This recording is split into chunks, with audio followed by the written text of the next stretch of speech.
Hey guys, tonight we plunge headfirst into the frosty, wind-whipped landscape of Iceland, where the veil between worlds feels thin enough to flutter in the Arctic breeze. Picture it, craggy lava fields, steaming geysers, and the kind of quiet isolation that makes you wonder what else might be watching from behind those mossy rocks. It's a place where the elements don't just demand respect, they practically demand offerings. And historically, for many Icelanders, those offerings weren't just for the land itself, but for its unseen residents. You're about to explore why people in one of the world's most unique places develop such a profound connection to invisible beings, so deep they leave food out for them. Don't worry, you're safely tucked in your bed now. Probably. So before you get comfortable, take a moment to like the video and subscribe, but only if you genuinely enjoy what I do here. And let me know where you're listening from tonight and what time it is. Knowing this story is reaching across time zones is pretty cool. Now dim the lights, maybe turn on a fan for that soft background hum, and let's ease into tonight's journey together. You drift way back to the very beginnings of this isolated island nation, Iceland. Imagine the sheer breathtaking audacity of the first people to arrive. It wasn't exactly a cruise ship dropping anchor in a sheltered harbor.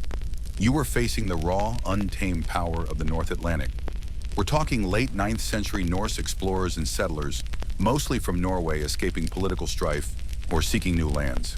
You're on a longship creaking and groaning against colossal waves, the spray stinging your face, the cold seeping into your bones. No GPS, no weather forecast app, just your wits, the stars hopefully visible, and an iron will forged in a tough homeland. These weren't delicate souls, they were Vikings tough as nails with a deep respect and perhaps a healthy fear of the natural world. You arrived not to lush meadows and gentle streams, but to a volcanic, geothermally active land, dramatic and beautiful, yes, but also stark and unforgiving. Think vast lava fields, glaciers shimmering in the distance, and coastlines battered by relentless waves. This wasn't just settling, it was surviving. You had to learn to live with the land, to understand its moods, to extract sustenance from a place that seemed almost actively trying to push you away. Historians still argue whether the early settlers were truly surprised by the harshness given their origins, or if they underestimated just how different Iceland was from mainland Scandinavia. But one thing is certain, survival demanded adaptation, resourcefulness, and a worldview that acknowledged forces far greater than human strength. You stand on that shore, the wind whipping your cloak around you, tasting salt and something ancient and wild. Your shipmates are unloading precious cargo, livestock, tools, dried provisions, maybe a few heirlooms that survive the journey. This isn't like a camping trip where you know you can bail if things get rough. This is it. You are here.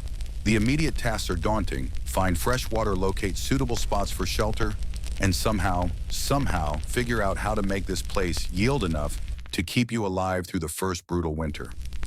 Building homes isn't a simple matter of sawing some wood. Trees are scarce here, stunted and struggling.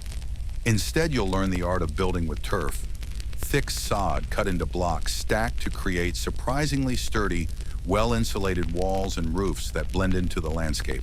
It's hard, back-breaking work digging into the earth just to create a place to sleep in the earth. Trying to grow crops is another challenge. The soil is thin, the growing season short, and the weather incredibly unpredictable. Barley was attempted, and while it sometimes succeeded, livestock, sheep, cattle, horses, became the bedrock of subsistence, along with fishing the rich but often treacherous surrounding seas. Every moment is a negotiation with the environment. A sudden storm can decimate your small herd. A volcanic eruption can blanket the land in ash-poisoning pastures. The sea, your lifeline for food, can become a furious, deadly enemy in minutes. There's no large central authority to bail you out. You and your small community are on your own, utterly reliant on your own ingenuity and the fickle mercies of nature.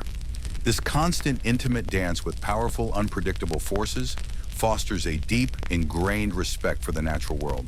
You learn to read the sky, the waves, the subtle signs of the land. Nature isn't just a backdrop, it's an active participant in your life, capable of giving generously or taking everything away without a moment's notice. It's an environment that makes you feel incredibly small, incredibly vulnerable. The Norse settlers didn't arrive as blank slates, of course. They brought with them a rich tapestry of belief, a pagan worldview populated by gods, giants, dwarves, and various spirits associated with the land and the sea. They believed in Odin, Thor, Freya, and a host of other deities.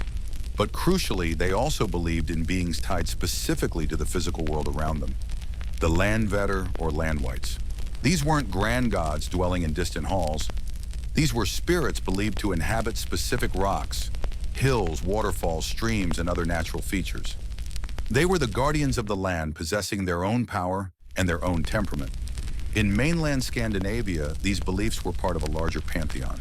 But in Iceland's extreme raw environment, where nature felt so overwhelmingly powerful and immediate, the importance of these Landvatter seems to have been amplified.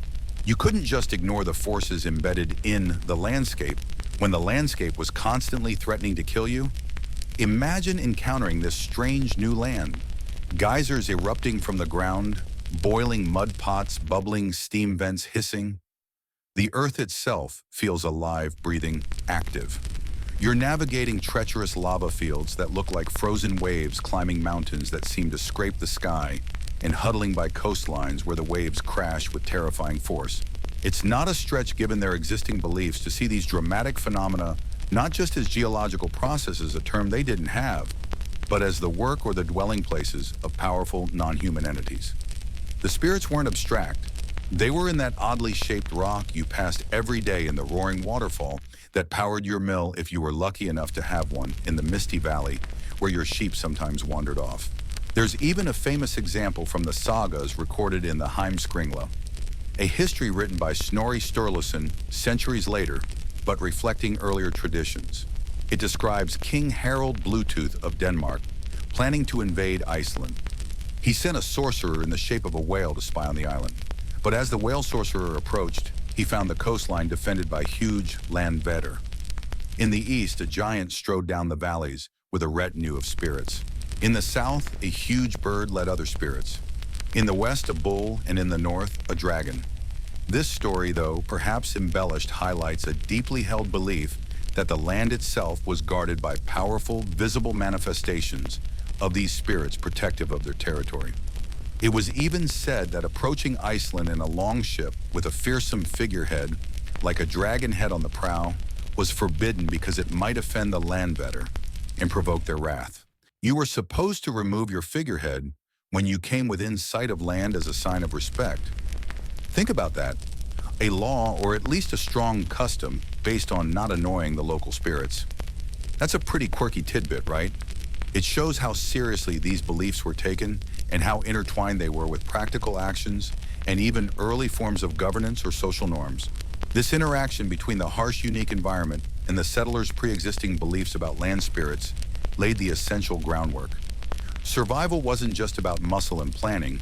It was also about maintaining a respectful relationship with the non-human inhabitants of the land.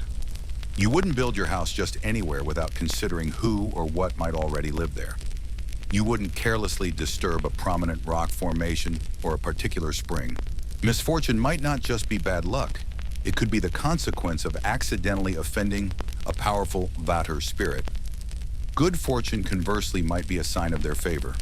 This created a dynamic where appeasement, careful navigation of the spiritual landscape, and fostering goodwill with these unseen neighbors became integrated into daily life. The idea of leaving something out, a small offering, a portion of your food, a sign of respect, flows quite naturally from this worldview. It's a way of saying, I see you, I respect your territory, please let's get along. It's not so much about worshiping them as it is about acknowledging their power and presence, much like you might acknowledge the power of the sea or a volcano. It's a practical, almost transactional relationship born out of necessity and the profound understanding that you are sharing this difficult, beautiful, perilous island with forces far older and perhaps far more powerful than yourself. The stage is set for a centuries-long relationship between the people and the hidden folk.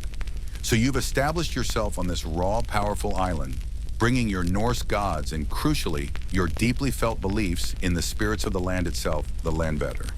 Life is hard, beautiful, and entirely dependent on your ability to work with nature, which often feels like working with the unseen forces residing within it.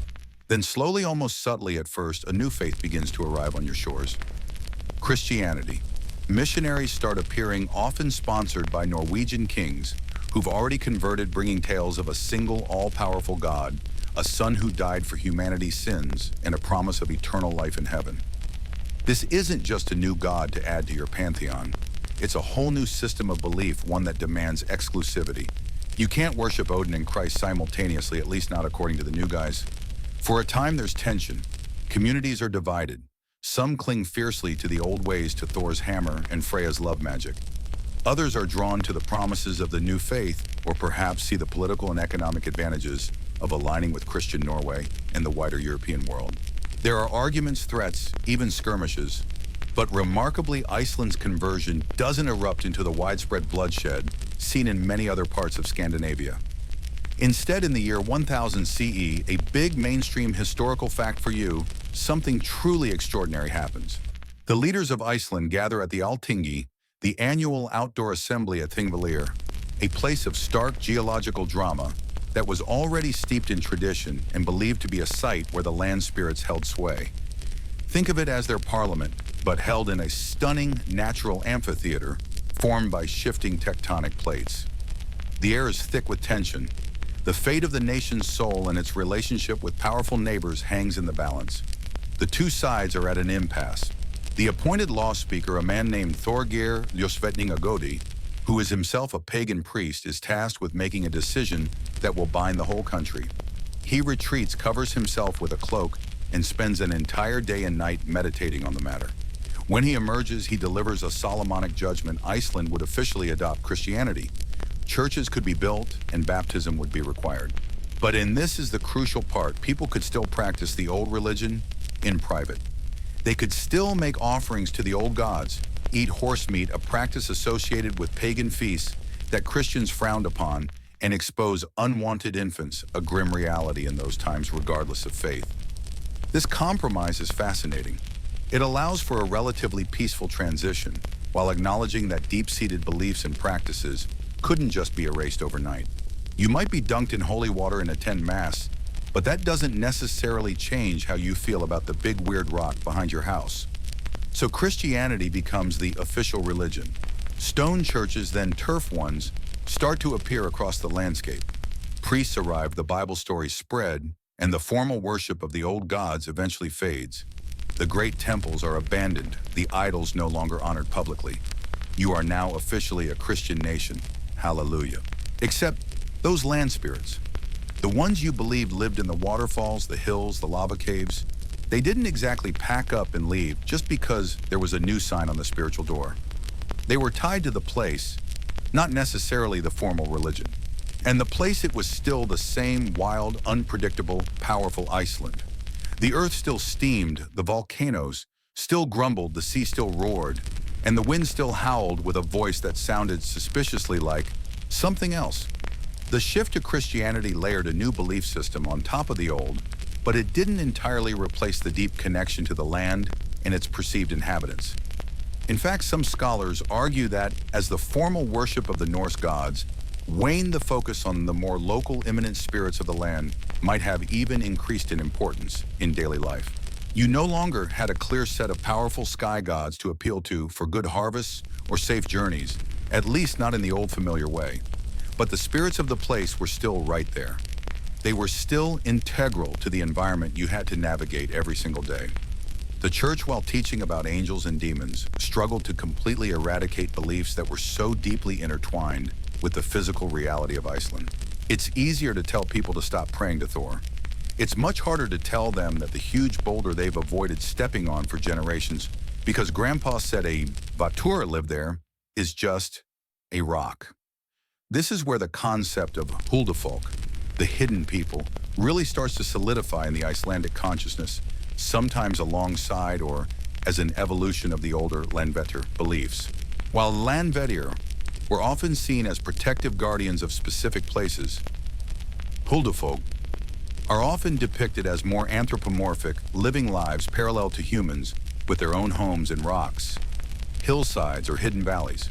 They look like people, or perhaps slightly more beautiful or ethereal versions, but they are invisible unless they choose not to be, or unless you stumble into their world.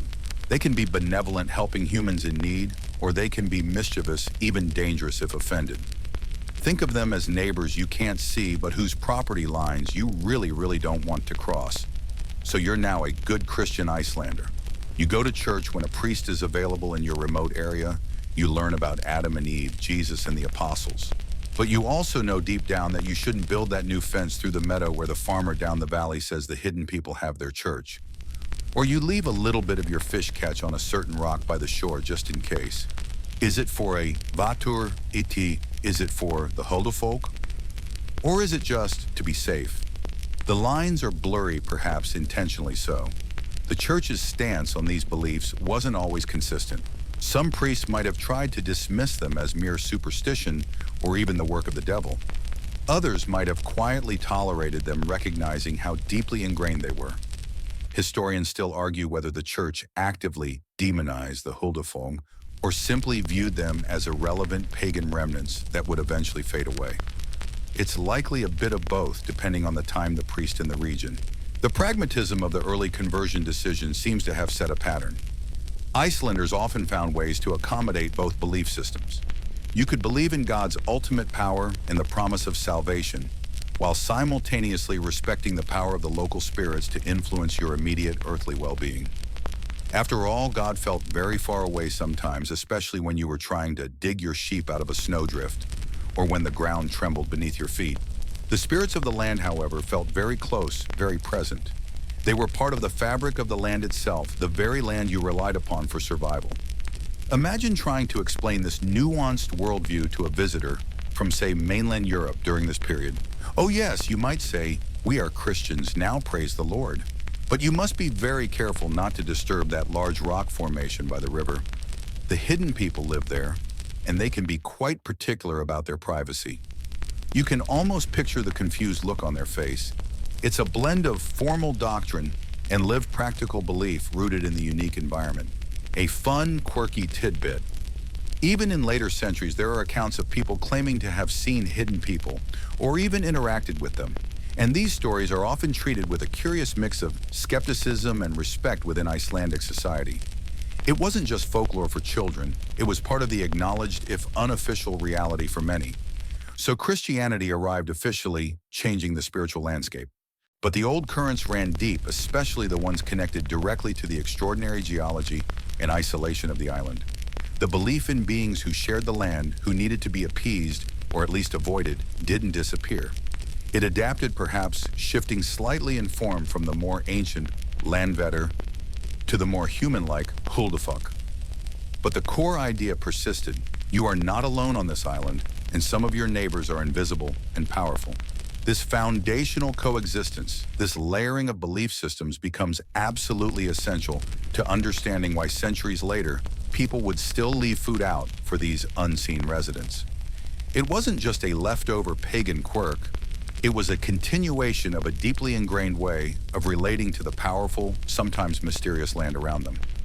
The stage is now set for the stories, the folklore, and the recorded instances that kept these beliefs alive through the ages.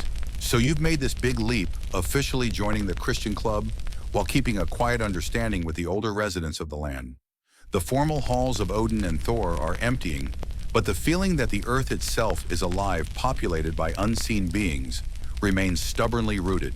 This is where the idea of the Huldefolk, the hidden people, really starts to take on a clearer shape in your collective imagination, evolving from, or sometimes blending, with those ancient Landvetter concepts we talked about.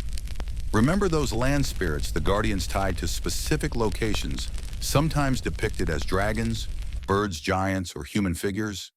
They were powerful, localized forces you needed to respect if you didn't want your ship sunk or your farm cursed.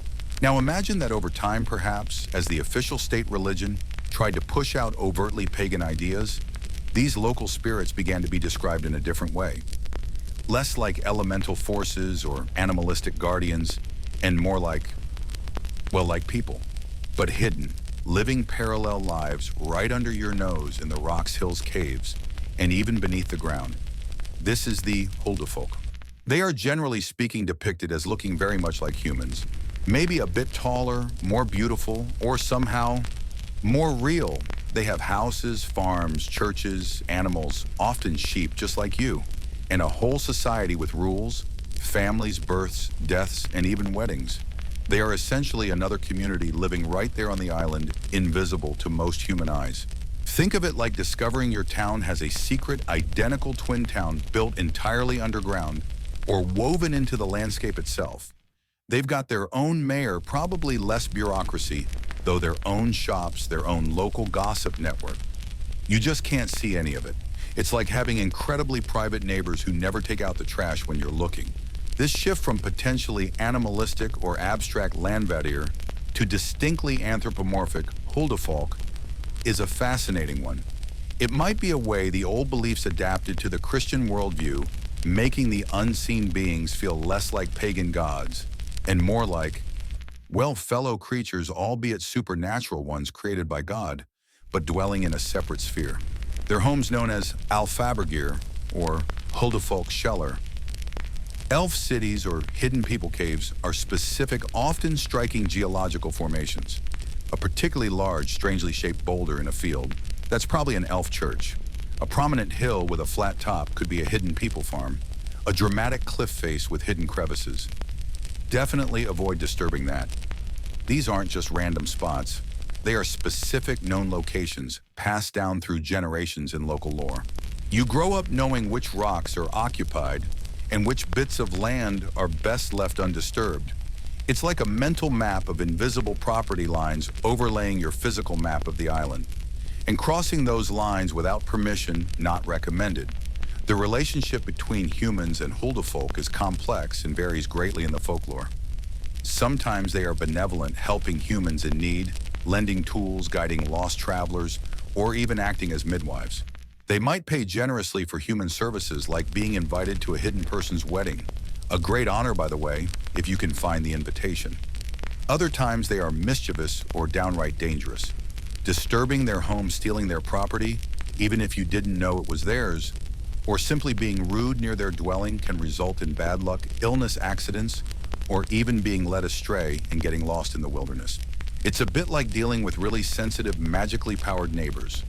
A passive-aggressive note on the fence might turn into a sudden and inexplicable plague of puffins. Their invisibility is their defining trait, but it's not absolute. There are stories of people seeing them either accidentally through a magical means like an elf stone, or a special salve, or because the hidden people chose to reveal themselves. These sightings are often described vividly in the folktales.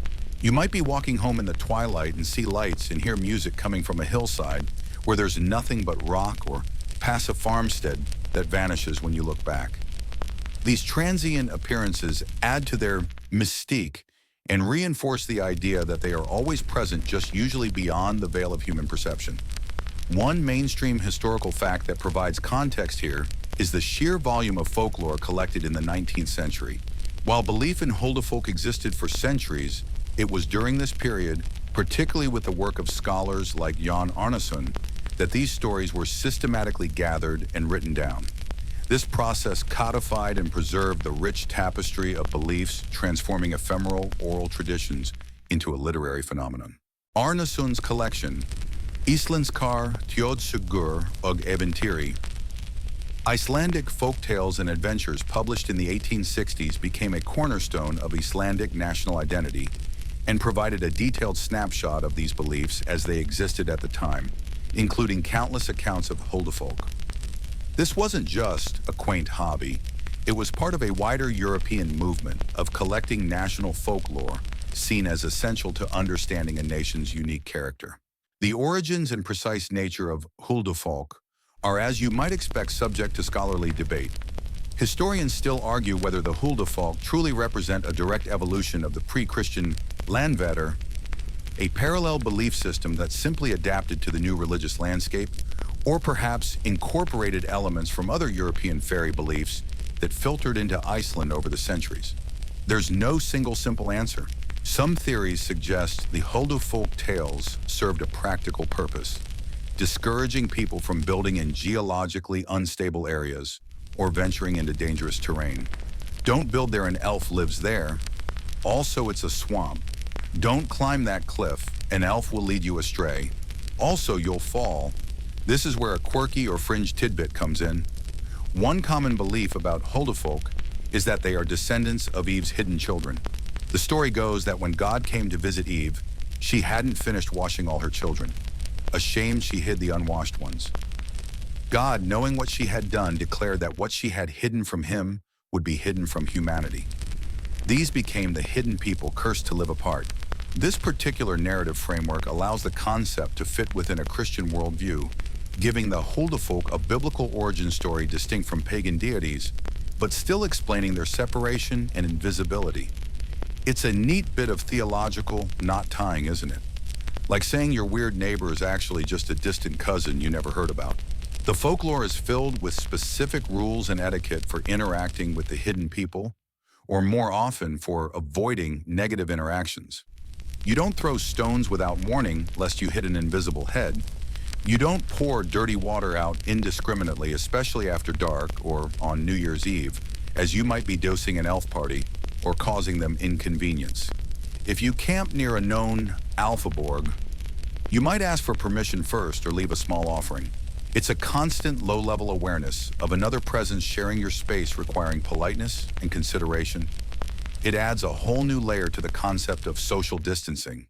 You weren't just avoiding people with the flu. You were avoiding potentially powerful magical beings who might take offense if you coughed in their general direction. Imagine being a farmer back then. You need to build a new shed. You scout a spot and the oldest person in the community or the local lore tells you that a hidden family lives there. What do? You don't just ignore it. You might try to negotiate. Some stories describe humans trying to talk to the hidden people, asking them to move, sometimes successfully, sometimes not. You might delay construction or choose a different spot entirely. This isn't just superstition, it's a practical engagement with a belief system that dictates how you interact with the physical environment. It's less about fearing ghosts and more about respecting the established, albeit invisible residents. The tales also give the Huldufolk human-like vulnerabilities and needs. They get sick, they need food. They sometimes need help from humans like the midwife stories. This makes them relatable despite their magical nature. They are not just abstract forces, they are characters you can understand, even sympathize with. This anthropomorphism likely made the belief more enduring and easier to integrate into daily life and storytelling. It's easier to tell a story about an elf who needed help milking a cow than about a formless spirit of the waterfall. So as Christianity becomes the official faith, the old ways don't just vanish, they transform. The fierce Landvettir of the settlement period gradually give way in the cultural narrative, at least to the more human-like, hidden Huldufolk. They are still tied to the land, still powerful, still require respect, but they live in communities, have names sometimes, and can even marry humans in rare, often bittersweet tales. This evolving concept provides a framework for explaining the mysteries of Iceland's wild landscape and the unpredictable nature of life on the island. The sudden storms, the unexplainable mishaps, the feeling of not being alone in the vast empty spaces. It's a belief system that allows you to be a good Christian while still feeling connected to the powerful ancient pulse of the land itself.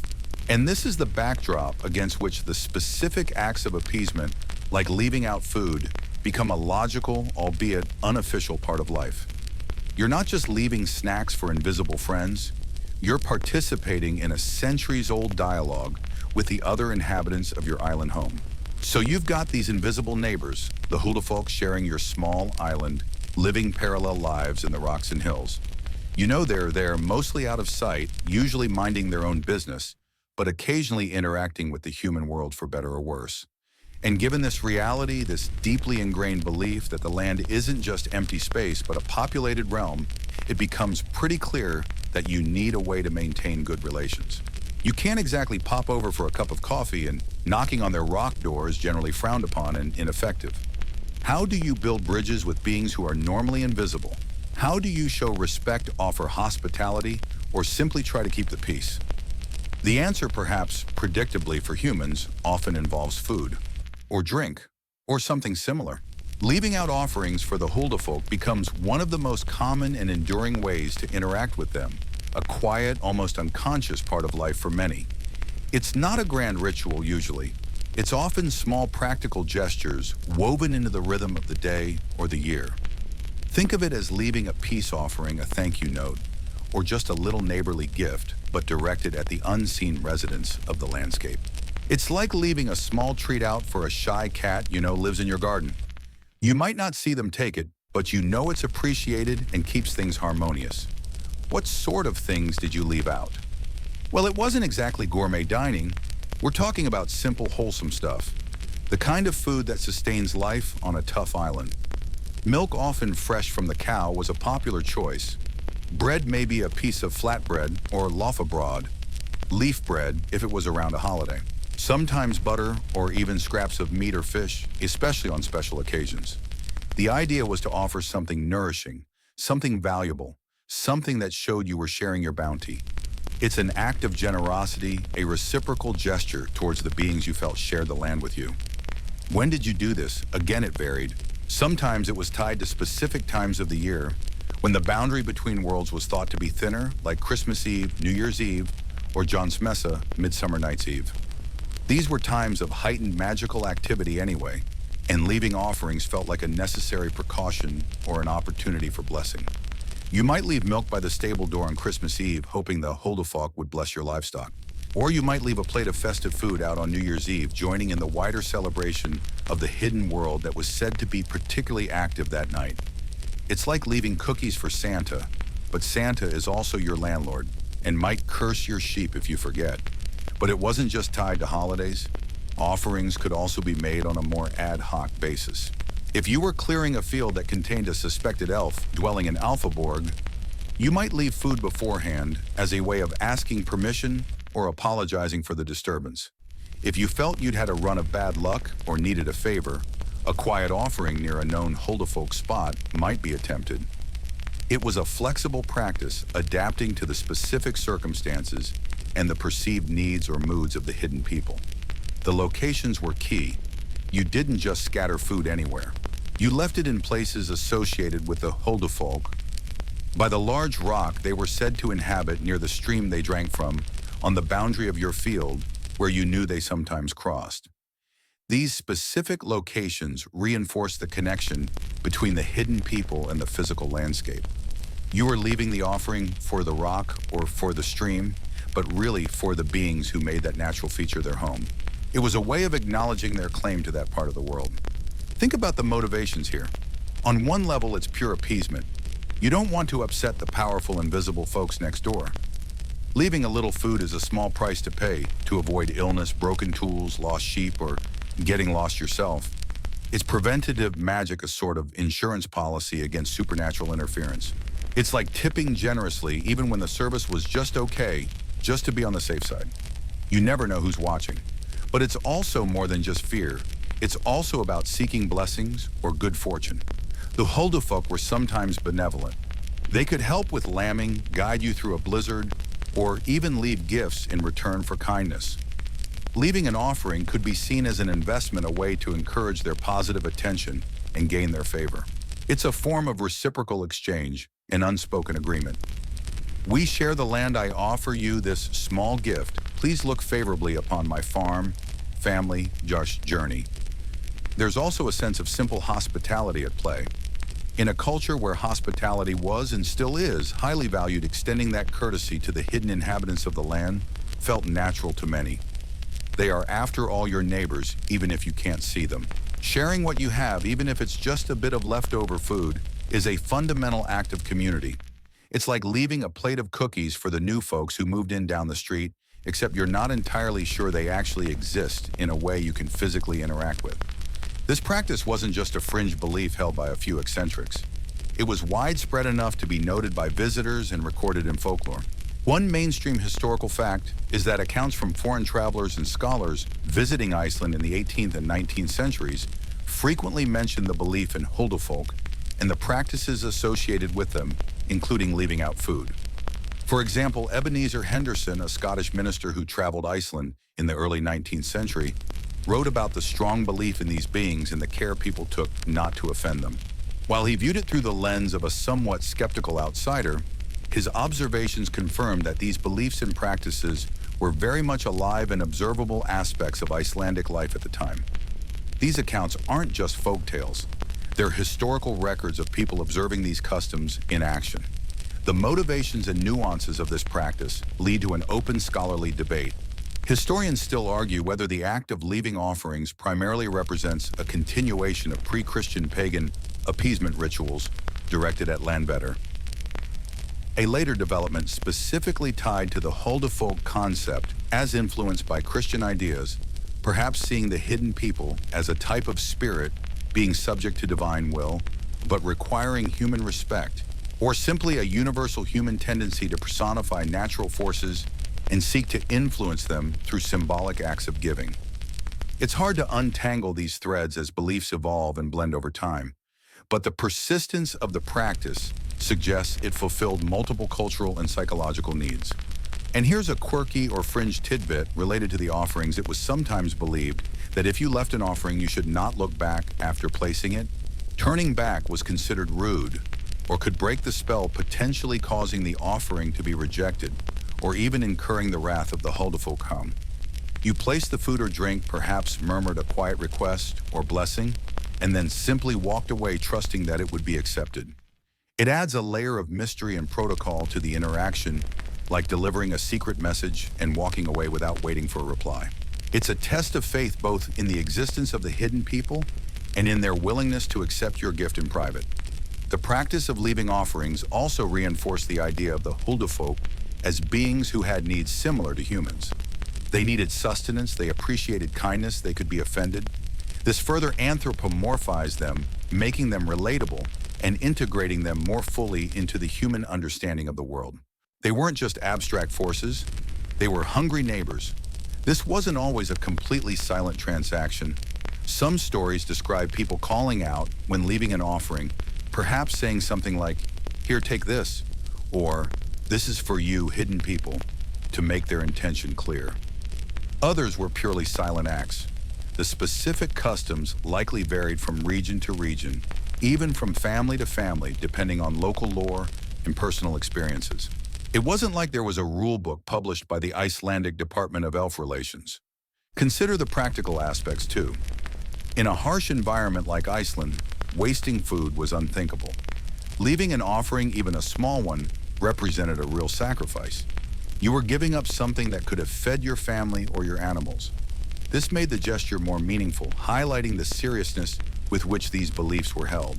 It wasn't just tossing out table scraps. It was consciously setting aside valuable resources for unseen guests. Imagine giving up your last cookie for someone you can't even see.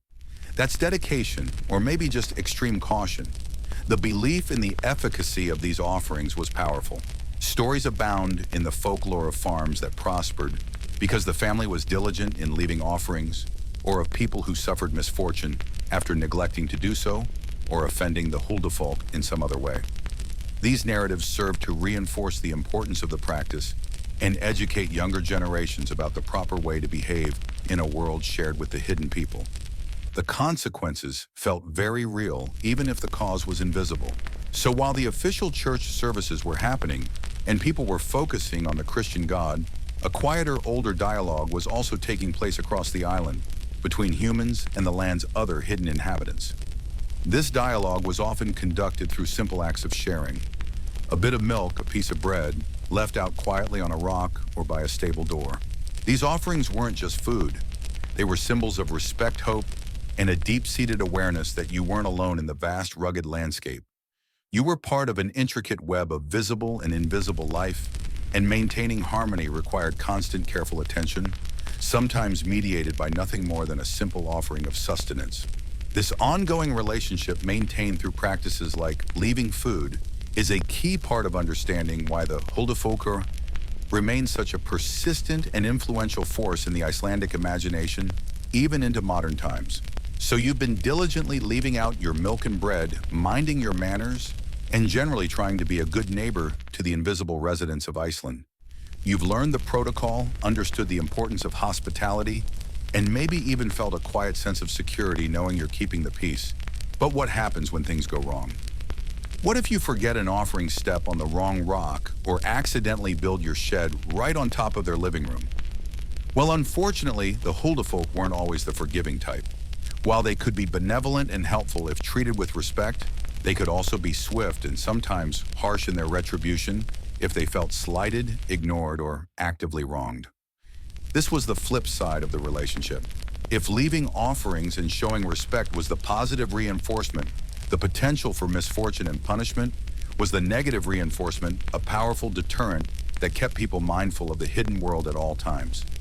It wasn't just about gaining favor, it was also about avoiding wrath. Think of it as not just wanting a bonus at work, but also desperately wanting to avoid getting fired. The latter can be a much stronger motivator, especially when the boss is invisible and lives under a boulder. The consequences of offending the Huldefolk could range from minor annoyances to life-altering disasters. On the milder end, you might experience a string of bad luck, things just not going right. Tools would mysteriously break ropes, would snap the milk yield from your cows, might decrease without explanation. It was like the universe was subtly working against you, a series of frustrating setbacks that, while not catastrophic, individually could collectively wear you down and hint at unseen displeasure. Maybe you'd trip more often, stub your toe constantly, or find that every time you tried to repair something, it just got worse. It's the kind of stuff that makes you throw your hands up and wonder what cosmic entity you accidentally annoyed this week. Things could escalate, though. If the offense was more serious, or if the Huldefolk involved were particularly sensitive or powerful, the punishments could be severe. Losing livestock was a common one, a devastating blow in a subsistence farming economy. Sheep might wander off and never be found, or worse, be found injured in inexplicable ways. Horses could be lamed or cattle sickened suddenly.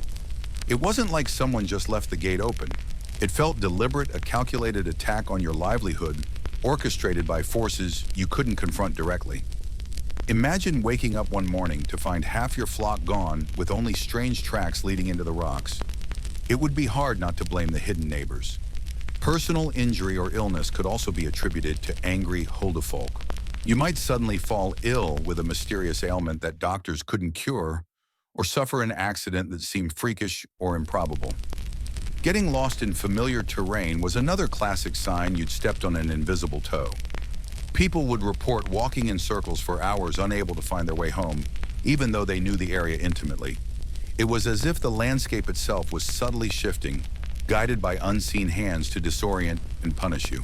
This wasn't just poor navigation. It was being elf-led, alpha-id, a terrifying experience where the familiar world became alien and hostile. Trying to use your phone's GPS would probably just show you were standing in a giant angry rock formation, according to Google Maps. Perhaps the most dramatic consequences involved disturbing their homes. The Huldefolk were deeply connected to specific places in the landscape. Large rocks, hills, caves, even certain trees. These were their homes, their churches, their gathering places. Interfering with these spots was the surest way to incur their wrath. This is where the phenomenon of needing elf stones, Alpha Borger, to be moved or rerouted comes in.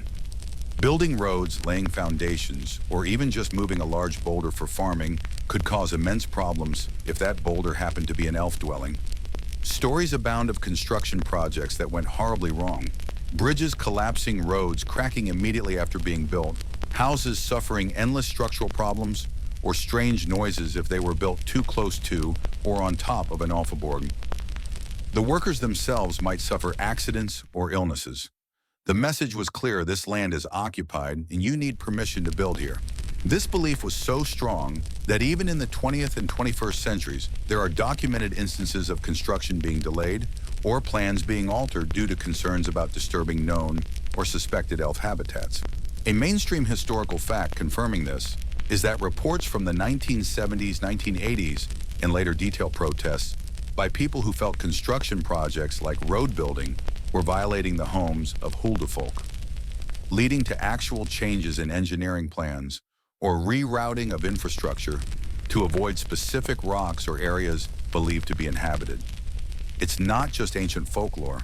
It's a persistent cultural force that has real-world impacts on things like, building roads.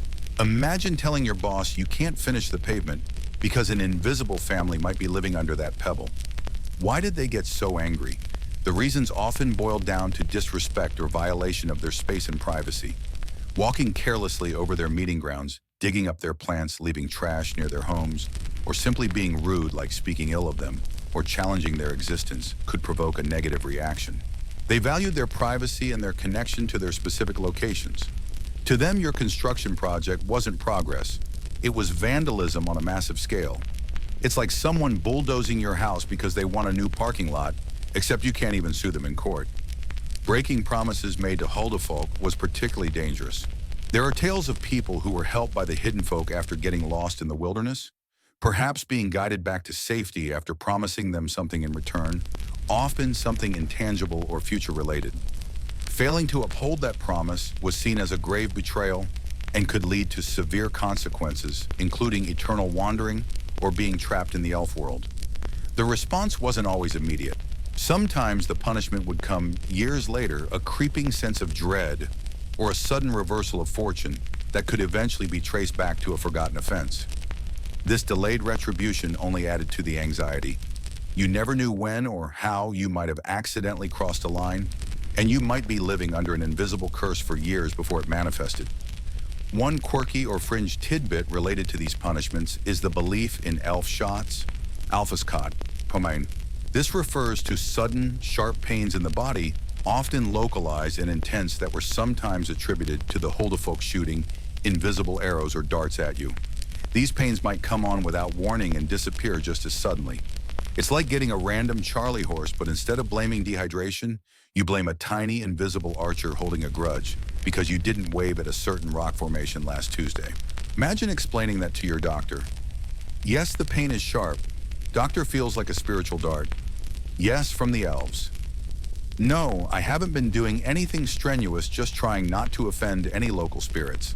Historians still argue whether the concept of alfaskot and similar physical ailments being attributed to the Huldufolk represents a genuine belief in magical causation, a way to explain otherwise inexplicable medical conditions before the advent of modern medicine, or perhaps even a folk memory of actual physical attacks, though, from what perhaps rival human groups masked by folklore, or just the very real dangers of the landscape personified.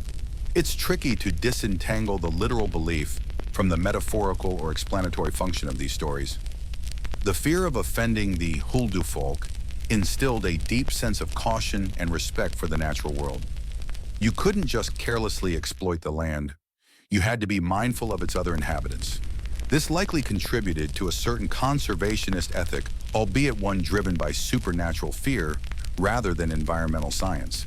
You thought twice before cutting down a specific tree or moving a particular rock. It wasn't just a rock, it was potentially someone's front door. This fear wasn't abstract. It was reinforced by countless stories passed down through generations, cautionary tales that served as practical guides for navigating the landscape and interacting with its unseen forces. Children were taught from a young age which rocks to avoid, which areas were known Huldufolk territories, and the importance of showing politeness even to thin air. It was part of growing up, part of understanding the rules of living on that island. The stories of punishment also served a social function. They could explain misfortune in a way that didn't blame the victim directly, or perhaps indirectly blame them for a spiritual oversight rather than practical incompetence. If your house collapsed, maybe it wasn't poor construction, maybe you built it on an elf home. If your sheep died, maybe it wasn't disease, maybe you forgot to leave milk out. This offered a different framework for understanding tragedy and hardship, one that placed the blame on the supernatural and reinforced the need to adhere to traditional customs and beliefs. It's a bit like blaming Mercury being in retrograde for all your problems, but with significantly higher stakes and a higher chance of your car actually falling apart. Even though the official religious framework of Iceland was Christian for centuries, the belief in Huldufolk and the consequences of angering them persisted. It wasn't necessarily seen as contradictory. The Huldufolk were often viewed as beings created by God, maybe fallen angels or other spirits, who still operated within the divine order, but had their own distinct nature and required specific human interaction. So you could be a devout Christian and still believe in leaving milk out for the elves to keep your farm safe. It was just another layer of reality you had to navigate. The folklore also contains stories where humans successfully negotiated with Huldufolk to avoid punishment or disturbance. Sometimes if you were clearing land, you might make a formal request, perhaps offering food and asking the Huldufolk to move to a nearby undisturbed location. In some tales, this request was granted, and the construction could proceed without incident. This suggests that the Huldufolk weren't simply malicious. They were beings with their own sense of justice and territoriality, capable of reason and even mercy if approached correctly. It wasn't a simple case of them being evil. It was about respecting boundaries and rules. The fear of their anger also gave the Huldufolk a certain power in human society. They became unseen guardians of certain natural spots, protectors of the wilderness. Their potential for retribution meant that humans couldn't just take what they wanted from the land without considering the consequences, both seen and unseen. It forced a kind of partnership with the environment, one where you had to be constantly aware of your place and your impact. This isn't just environmentalism, it's environmentalism with mythical muscle. Ultimately, the tales of Huldufolk punishment served a vital cultural role. They reinforced the importance of tradition, respect for the land, and the constant awareness of a world beyond the immediately visible. They were a reminder that you weren't the only inhabitant of the island, and that harmonious coexistence required care, mindfulness, and a healthy dose of caution. Because you never knew when you might accidentally stumble upon an invisible village meeting, and trust me, you do not want to interrupt an elf town hall. The minutes are probably written on tiny glowing stones, and they take that very seriously. Okay, so you've just learned that accidentally bulldozing an elf village is not recommended. Bad things happen. Your sheep vanish, your tools break. Maybe you get hit with an elf shot right in the funny bone. It's a tough neighborhood when your neighbors are invisible and can mess with the fabric of reality just because you forgot to say bless you to a boulder. But thankfully, Icelandic folklore wasn't just a list of potential supernatural hazards. It also offered a comprehensive manual on how to avoid them, and perhaps more importantly, how to actually build a relationship with the Huldufolk. It wasn't all fear and retribution. A significant part of the tradition focused on harmonious coexistence, built on respect communication, and yes, leaving out snacks. This is where we get to the heart of the matter, the why they left food out part of the equation. It wasn't just random charity or a weird habit. It was a core practice in the complex social contract between visible and invisible residents of Iceland. Think of it like appeasement, sure, but also like community building. You leave a pie on your new neighbor's porch when they move in. Right, this was the same principle just applied to entities that happened to live under the mossy rocks and weren't visible to the naked eye. The most common and perhaps iconic practice was leaving out offerings, particularly food and drink. Milk was a favorite, often left in small bowls near known Huldufolk dwellings or on specific rocks, our Alfaborgir. Bread, butter, sometimes even cooked food, especially during holidays or significant times of the year, like Christmas, New Year's Eve, or Thorablot, the midwinter festival. These weren't scraps. They were often good quality, fresh items presented with care. You weren't trying to fob them off with your leftovers. You were offering hospitality, sharing your bounty, acknowledging their presence and status. Imagine setting out a bowl of fresh, warm milk under the pale, ethereal glow of an Icelandic twilight. You carefully place it on the designated rock, maybe smoothing a bit of moss around it. You might murmur a few words, a polite greeting, perhaps a request for good fortune, or simply an apology for intruding on their space. There's no visible sign of acceptance, no tiny hand reaching out to take the bowl, but you trust the process. You leave it there, hoping it will be received in the spirit it was offered. The next morning, the bowl might be empty or the contents disturbed, seen as a sign that the offering was accepted. Or perhaps it just sat there untouched, which could be interpreted in various ways. They weren't home, they weren't hungry, or maybe they weren't pleased. The ambiguity was part of the mystique, requiring constant vigilance and interpretation. Why these specific items, milk and bread, were staples of the Icelandic diet, representing sustenance, life, and the fruits of human labor. Offering them was sharing your most basic and valuable resources. It was a gesture of generosity and dependence. You need the land to provide these things, and perhaps the hidden folk could influence the land's generosity. There's a practicality mixed with the supernatural here. You rely on the land for your survival. They are intrinsically linked to the land. Therefore, maintaining a good relationship with them might influence your survival. It's agricultural insurance with a side of folklore. Beyond basic sustenance, special occasions called for special offerings. Christmas Eve was a particularly significant time. It was said that the Huldufolk moved house on Christmas Eve seeking new abodes, and leaving offerings out could either encourage them to move away from your farm or welcome them if they were moving nearby, ensuring a good relationship in the coming year. It was a night of great supernatural activity, and being on good terms with all potential invisible movers was paramount. Imagine having your housewarming party interrupted by invisible neighbors complaining about the noise and asking for free snacks. Better just provide the snacks up front. Offerings weren't just for avoiding punishment. They could also be made to ask for help or favor. If you were building something near a known Huldufolk spot, you might leave an offering as a formal request for permission or assistance. If you were facing a difficult challenge like a sick animal or a failed crop, a sincere offering and a prayer-like request to the Huldufolk might be tried alongside more conventional methods. It was another tool in the toolkit for navigating a harsh and unpredictable world. Communication was key even without seeing the recipients. Speaking kindly of the Huldufolk was crucial. You didn't mock them, deny their existence dismissively, or speak ill of them, especially near their perceived homes. Politeness extended to acknowledging their presence. If you were walking near an Alphaborg, you might say something like, "Peace be with you," or simply nod respectfully.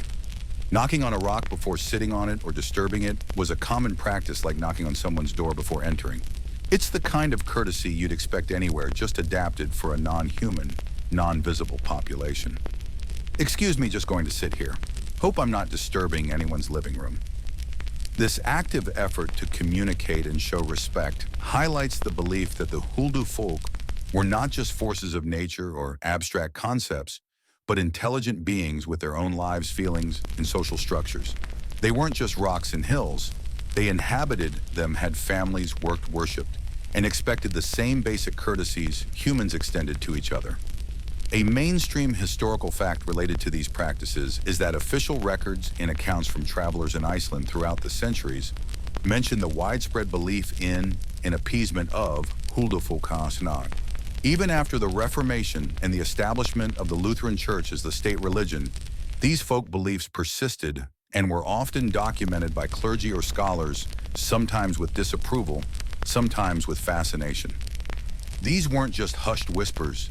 They were practices observed and commented upon by outsiders and insiders alike, showing their deep integration into Icelandic society. It's like someone writing a travel guide to your town and including a section on local customs. Apparently, people leave snacks for tiny rock people here. Beyond food and polite words, other forms of respectful interaction existed. There are tales of humans being invited into Huldufolk homes, often after showing great kindness or respect. These visits could involve feast music and sometimes warnings or gifts. They were dangerous ventures, as time worked differently in the elf world, and staying too long could mean returning to find years had passed or that you were trapped forever. But the possibility of such interaction, however perilous, underscored the idea of a potential connection and relationship beyond mere avoidance of wrath. One quirky or fringe tidbit involves specific rituals associated with fishing. Fishermen in some areas would reportedly leave a portion of their catch on the rocks before heading home, not just for the seabirds, but specifically for the Huldufolk, who were also seen as inhabitants of the coastal areas and potentially influencing the fishing grounds.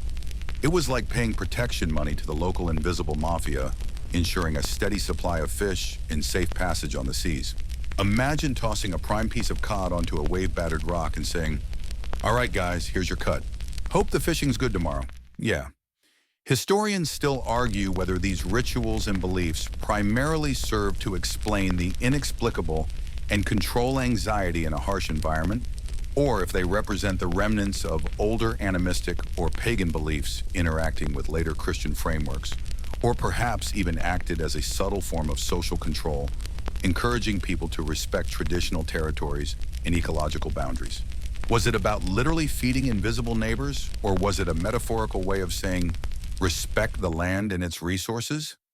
It's hard to draw a clear line, and the truth is likely a blend of all these possibilities. The reciprocal nature of the relationship was vital. While the Huldufolk could punish, they could also reward. Stories tell of hidden folk helping humans in times of need, guiding lost travelers, aiding during difficult births, warning of danger, or even providing mystical assistance with farming or crafts. If you maintained a good relationship, showed them respect, and perhaps made regular offerings, you might find yourself surprisingly lucky, receiving unexpected help or avoiding foreseen misfortune. It wasn't a guaranteed transaction, but fostering goodwill was seen as the best path to safety and prosperity. It's the ultimate long-term investment plan. Be nice to the invisible rock people, maybe they'll help you retire early. This belief system created a landscape imbued with meaning. Every significant rock, hill, or cave could potentially be inhabited, requiring careful navigation both physically and socially. You couldn't just stride through the countryside. You had to walk mindfully, aware of the potential for invisible homes and sensitive residents. It fostered a deep connection to the specific locations, transforming the raw volcanic landscape into a layered world populated not just by human sheep and puffins, but by unseen neighbors with ancient claims to the land. The act of leaving offerings also served to reinforce the belief itself within the human community. When you saw your neighbor leaving milk by the big rock, it solidified the idea that the rock was significant, that the Huldufolk were real, and that this was simply how things were done. It was a public performance of belief passed down through generations, strengthening the cultural understanding of the world. Like seeing your parents always putting on a specific hat before gardening. You learn to do it too, even if you're not entirely sure why, because it's part of the ritual of interacting with the world. These practices weren't static. They evolved over time, adapting to changing social conditions and perhaps integrating elements from other beliefs.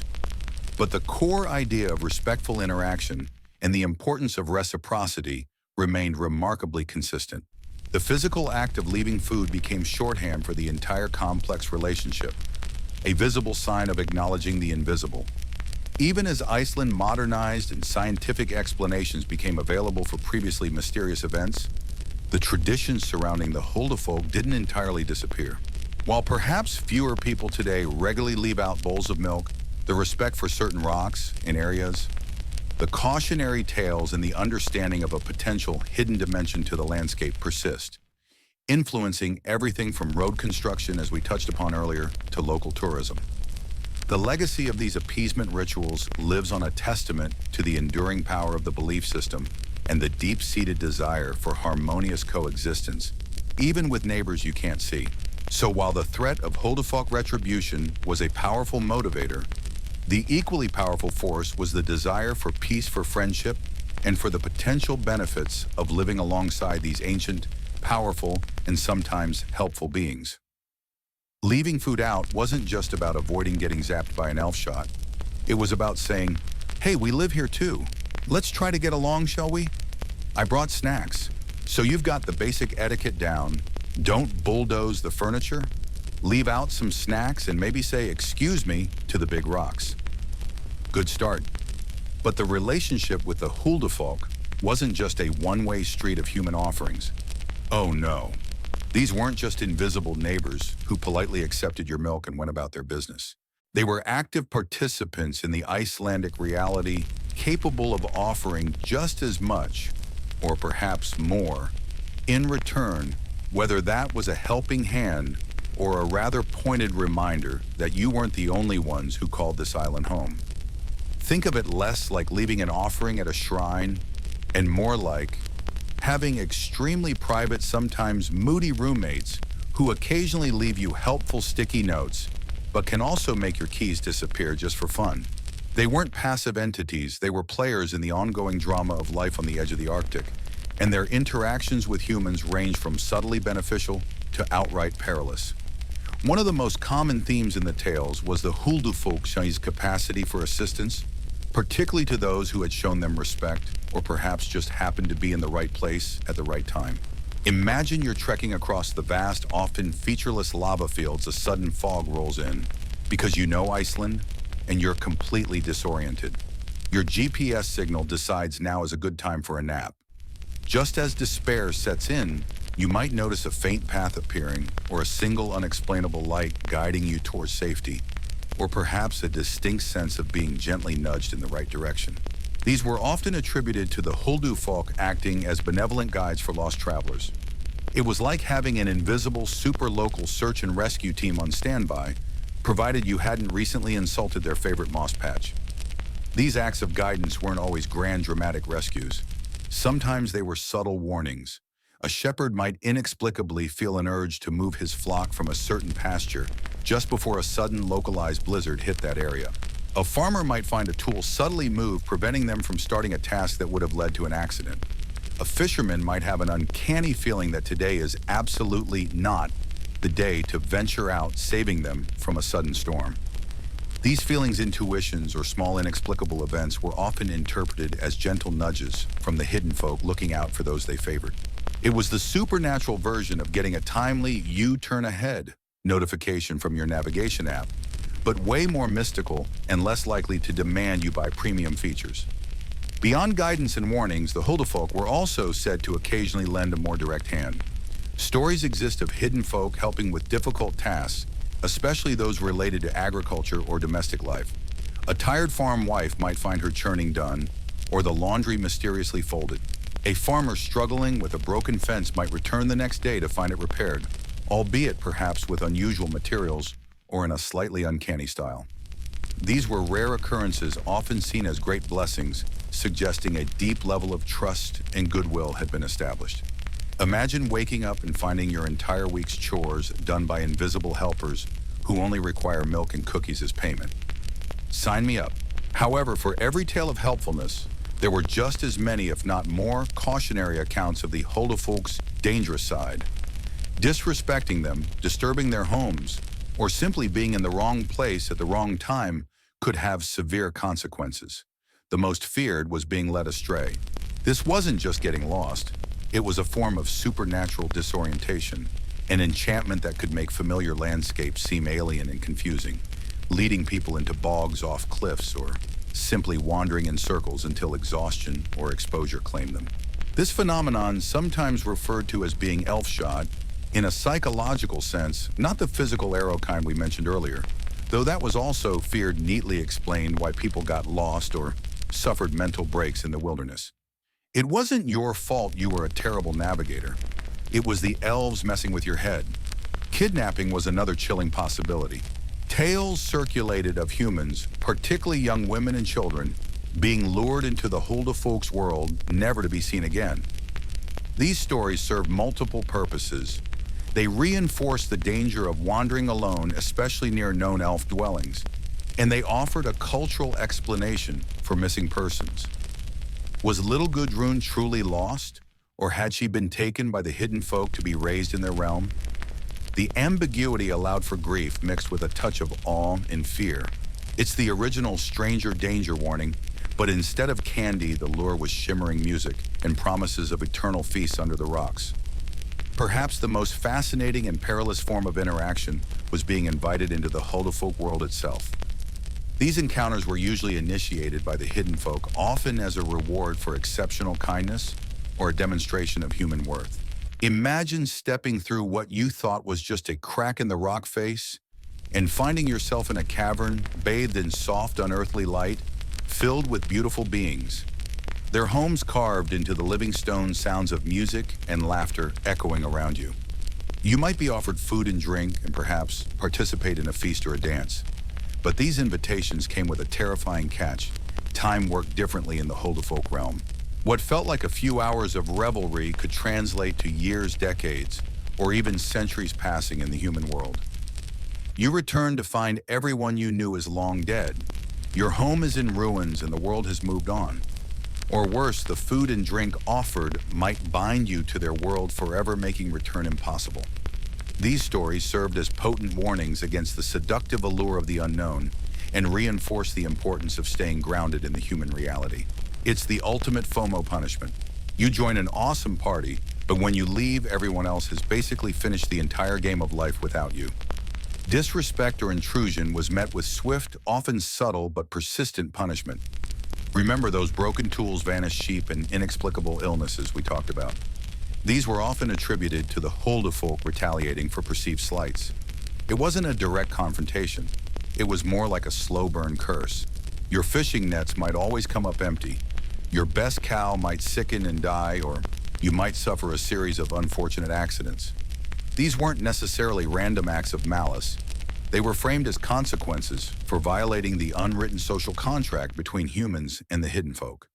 It was the cosmic equivalent of getting repeatedly downvoted because you posted something offensive in the wrong subreddit.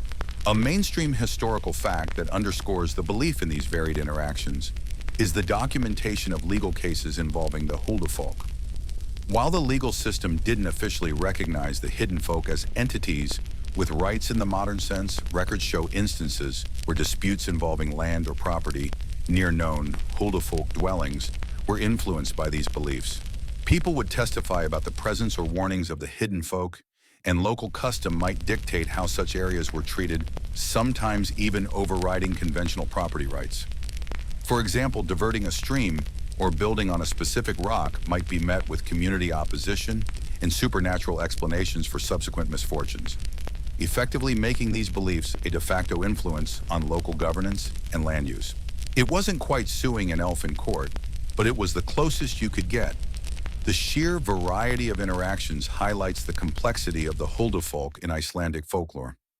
They weren't a single monolithic entity.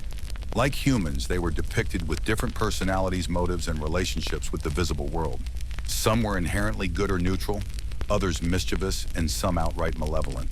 Your experience could depend on which Huldufolk community you encountered, and perhaps on your own behavior and destiny. One quirky or fringe tidbit relates to music. The Huldufolk were said to possess incredibly beautiful and enchanting music, far surpassing any human composition. Hearing Huldufolk music could inspire human musicians, granting them talent they didn't possess before. However, like all interactions, this came with risk. Some believed hearing it could drive you mad, or that trying to replicate it was dangerous. There are tales of musicians who learned tunes from the elves but suffered tragic fates. It was like trying to download a magical copyrighted song. The benefits were immense, but the terms and conditions were brutal. Historians still argue whether the specific nature of these Huldufolk interactions, the guidance, the warnings, the punishments, reflect societal anxieties about the unpredictable Icelandic environment and human vulnerability, or if they served as a way to enforce communal norms and respect for the landscape and tradition, or if they are echoes of older social structures where communities relied on collective interpretation of events. Were these stories literal accounts, psychological metaphors, or social tools? It's a question woven into the fabric of the belief system itself. The landscape itself played a crucial role in these perceived interactions. Certain places were deemed more likely to be sites of Huldufolk activity. Isolated rocks, specific hills, caves, or patches of dense moss were viewed with respect and caution. These were not just geographical features. They were thresholds, potential entry points into the hidden world. Navigating the Icelandic countryside meant navigating a landscape populated by these possibilities, where a wrong step wasn't just a sprained ankle, but potentially stepping on someone's roof. This constant potential for interaction, positive or negative, meant that belief in the Huldufolk wasn't just a quaint superstition. It was a practical framework for understanding and navigating the world. It provided explanations for things that science couldn't yet touch. Why people got lost, why crops failed, why accidents happened. And crucially, it offered a potential means of influencing these events through respectful behavior offerings and adherence to traditional wisdom. It was a form of environmental and social management wrapped up in captivating stories. So while leaving food out was a foundational practice, it was part of a much larger, more dynamic relationship. It was an acknowledgement of coexistence, an attempt to build rapport with powerful invisible neighbors who could save you from a blizzard or lead you off a cliff depending on their mood or your actions. It's a reminder that in traditional Icelandic belief, the land wasn't just inert rock and soil. It was alive, inhabited, and demanding of respect and careful navigation, not just for the visible world, but for the one hidden just beneath the surface. Okay, so you know the hidden folk aren't just passive recipients of your culinary kindness. They're active, they intervene, and they have opinions, especially about real estate. You learned about their capacity for both help and harm, guiding you when lost perhaps, but also totally messing with your navigation system, just because they felt like it. Now let's zero in on where this dynamic often turns. Let's call it tense, because while navigating a mysterious forest or dealing with a sudden patch of bad luck near a rock is one thing, deciding you're going to plonk your new house right on top of their living room, that's a whole other level of neighborly dispute.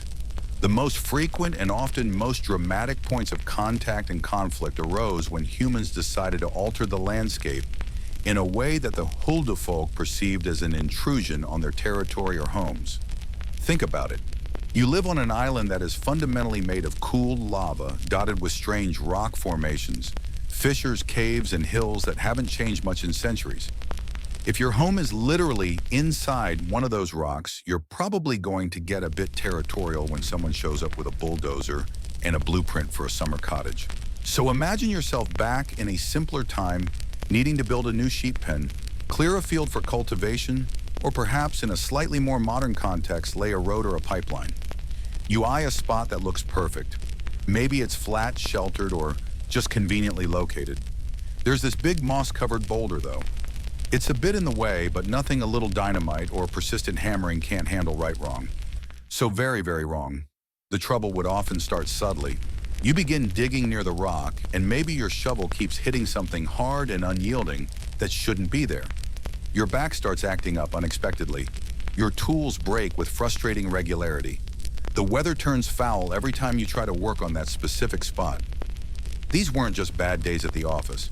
These were often interpreted as the Huldufolk's initial polite by their standards request for you to please kindly go away.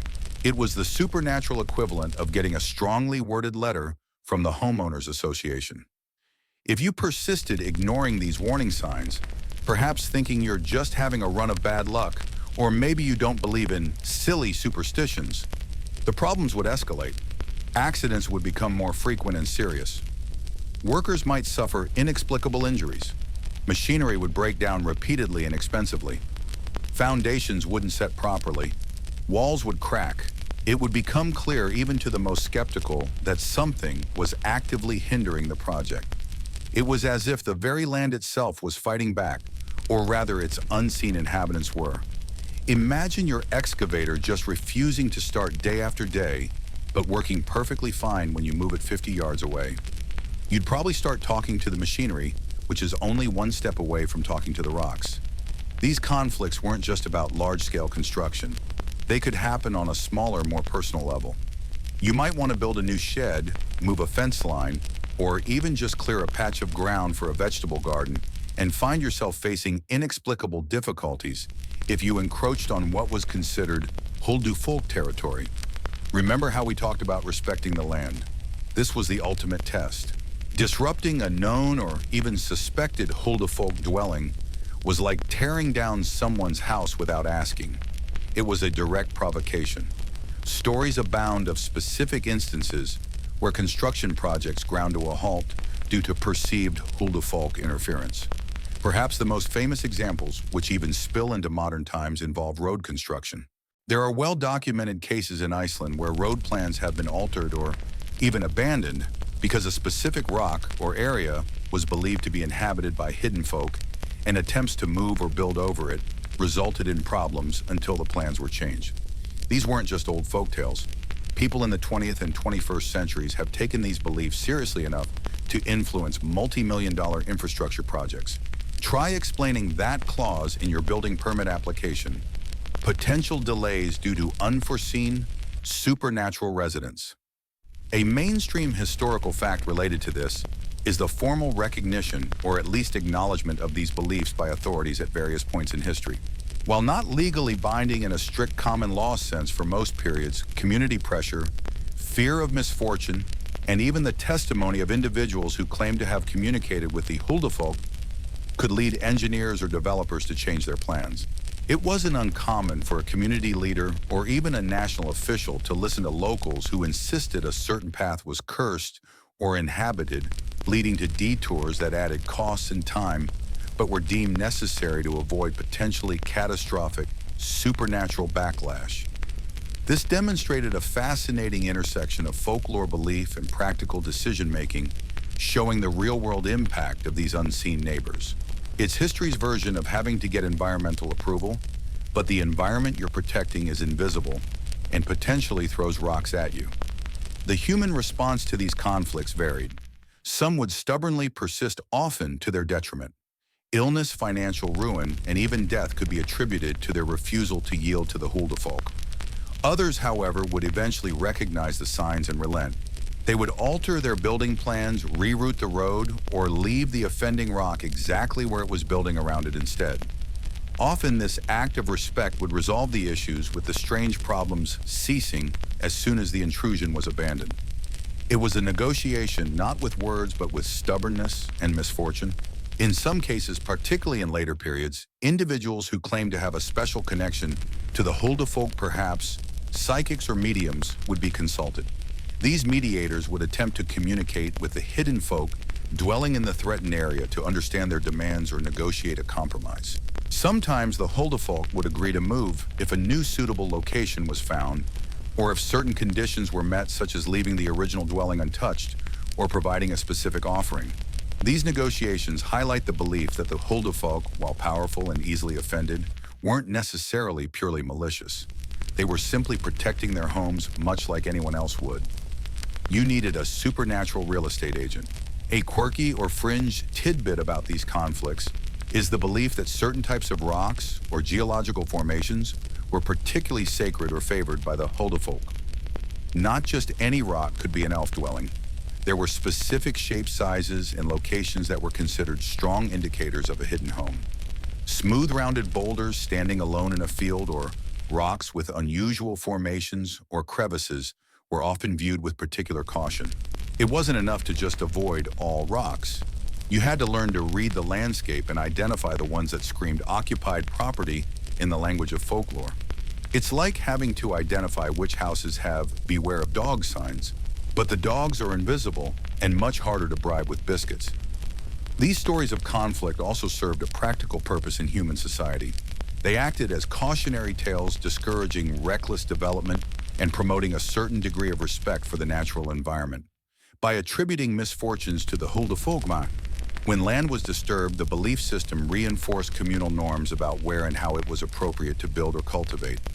It was a form of informal zoning law enforced by fear of supernatural reprisal rather than municipal fines. Historians still debate whether the persistence of these beliefs in influencing modern construction projects is primarily a result of genuine, deeply held conviction in the Huldefolk's existence and power, or if it's more a reflection of a cultural desire to preserve unique geological features, maintain traditional ways of life, or assert local autonomy against centralized planning, using the folklore as a culturally acceptable reason for resistance. Is it devout belief, cultural preservation, or strategic negotiation cloaked in myth? The answer is likely complex, a blend of all these factors, demonstrating the enduring power of a compelling narrative to shape even the most practical decisions. So the next time you see photos of Icelandic roads curving inexplicably around a seemingly random boulder, or a construction site fenced off around a patch of moss, you can remember that it might not just be an engineering quirk. It could be a modern-day testament to a centuries-old understanding that you share this island with others who might not appreciate you trying to build a patio over their roof. Leaving food out is polite. Respecting their homes is essential for avoiding, well, you don't want your new extension mysteriously collapsing, do you? It's all part of navigating life alongside the invisible neighbors, a constant dance of respect, caution, and occasional unavoidable conflict. So you've learned that trying to build your new barn or lay a road over a place the invisible neighbors consider their living room is generally a bad idea. It leads to broken tools, injured workers, and foundations that seem determined to crumble. You're facing a supernatural strike, essentially. But what do you do when just abandoning the project isn't an option? You can't exactly leave a bad Yelp review for the hidden folk. This is where a crucial element of the relationship between the visible and invisible emerged: the need for communication, for a go-between, for someone who could actually talk to the rocks, or rather to the beings believed to reside within them. Enter the mediators. These weren't your typical diplomats in fancy suits negotiating trade deals. These were individuals, often ordinary members of the community, who were believed to possess a unique ability to perceive or communicate with the Huldufolk. They might have claimed to see the hidden folk hear their voices or receive messages through dreams, visions, or feelings that others couldn't interpret. They were the translators in a multi-dimensional conversation, the human interface for the unseen world. Think of them as the island's first and perhaps most effective conflict resolution specialists, though their methods might seem a little less Harvard negotiation project and a bit more whispering to a boulder. Who became these mediators? It wasn't always a designated role passed down through families, although sometimes individuals from families with a history of such sensitivities were recognized. More often, it seemed to be based on personal reputation, perceived spiritual sensitivity, or perhaps a dramatic, life-changing encounter with the Huldufolk themselves. Maybe you got lost in the fog and were guided out by a mysterious figure, or you fell ill and were cured after a strange dream, and suddenly the community starts looking at you differently. You're not just Bjorn the farmer anymore. You're Bjorn the farmer who might know what the elves want with that construction site. These mediators weren't necessarily priests or figures of formal religious authority, although sometimes individuals with a spiritual inclination might naturally lean into this role. In fact, their abilities were often seen as separate from, though perhaps not entirely incompatible with mainstream Christian belief. It was more about a connection to the land, to the older, more elemental forces, than to the divine in a strictly theological sense. They were the keepers of the Huldufolk lore, but also active participants in maintaining peace with them. The process of mediation could vary. Sometimes it involved the mediator visiting the disputed site, sitting quietly, perhaps entering a meditative state, or simply listening intently. They might describe feeling a presence, hearing a message on the wind, or seeing images in their mind. Other times, the Huldufolk might be believed to communicate through dreams or visions granted to the mediator, revealing their displeasure or demands. It was a far cry from sending an email. You had to be patient, receptive, and possibly okay with looking a little odd, sitting alone on a rock formation. The demands or conditions relayed by the mediators could be quite specific. The Huldufolk might ask for the construction route to be shifted by just a few meters, for a particular stone or area to be left untouched, or for a new suitable location to be found for their displaced home. Sometimes they might ask for an offering or a promise, perhaps that the humans would respect the area in the future, or even that a small chapel or memorial be built nearby as a sign of respect. These negotiations were not always easy. The Huldufolk were known to be proud and easily angered, and their demands as interpreted by the mediator might seem inconvenient or costly to the humans. But compared to ongoing accidents, illness, or the potential for supernatural retaliation, rerouting a road suddenly seemed like a bargain. A mainstream historical fact related to this is the formal documentation of these mediation processes in historical records, particularly concerning public works projects. While not always legally binding in the sense of a modern court order, the testimony of mediators backed by community belief and the practical reality of inexplicable construction problems did genuinely influence decisions made by local councils, engineers, and even national authorities at various points in history. Records exist describing instances where construction halted, mediators were consulted, and plans were subsequently altered to accommodate the perceived wishes of the Huldufolk. This wasn't just whispered folklore. It had a real, tangible impact on the built environment and governmental decisions, albeit within a system that often navigated a complex relationship between tradition, belief, and practicality. It was like having environmental impact assessments, but the environmentalists lived underground and communicated through psychics. The individuals who acted as mediators held a delicate position in society. On one hand, they were respected for their unique abilities and their role in resolving conflicts and maintaining harmony with the unseen world. They were seen as keepers of ancient knowledge and protectors of both human and Huldufolk communities. On the other hand, they could also be viewed with suspicion or skepticism, particularly by those more aligned with formal religious institutions or purely rationalistic views. Their claims might be dismissed as imagination manipulation, or even the work of less benevolent supernatural forces. It was a balancing act, walking a line between reverence and doubt, between being a vital bridge and a potential pariah. You were either a respected sage or the eccentric who talked to garden gnomes, depending on who you asked. Sometimes these mediators became quite famous, their names associated with specific rocks or locations where they successfully negotiated with the hidden folk. Their stories would be passed down through generations, becoming part of the local lore. They were the ones who knew the secret language of the land, who understood the protocols of interacting with beings older and perhaps wiser than humanity itself. They were the reason certain paths curved oddly around a hill, or why a solitary boulder stood undisturbed in the middle of a cultivated field. These were not just random geographical quirks. They were the physical manifestations of successful, supernatural diplomacy. A quirky or fringe tidbit about these mediators is the belief that their ability to communicate with the Huldafolk was sometimes linked to specific times or places. For instance, their sensitivity might be heightened at twilight, during the change of seasons, or near certain powerful geological features. Some believe the mediators needed to perform specific rituals or prepare themselves physically and mentally before attempting contact, perhaps through fasting, spending time alone in nature, or carrying certain objects believed to resonate with the unseen world. It wasn't just a matter of picking up the phone and dialing. You had to wait for good reception and maybe hold a quartz crystal while you did it. The role of the mediator highlights a key aspect of the human relationship with the Huldafolk. It was often seen as a relationship based on reciprocity, albeit sometimes a tense one. Humans offered respect food and sometimes altered their plans. The Huldafolk offered guidance, protection, or simply ceased their disruptive activities. The mediator facilitated this exchange, ensuring that the terms were understood or at least interpreted correctly by both sides. They were the living embodiment of the idea that coexistence was possible even with beings you couldn't see. Historians still debate whether the accounts of successful mediation genuinely represent interactions with a perceived supernatural reality, or whether they function primarily as social mechanisms. Perhaps the mediators were individuals with keen observational skills who could read the mood of the community and the practical difficulties of a site, then offer a solution framed in terms of Huldafolk demands that would be culturally acceptable and effective in resolving the human conflicts surrounding the project.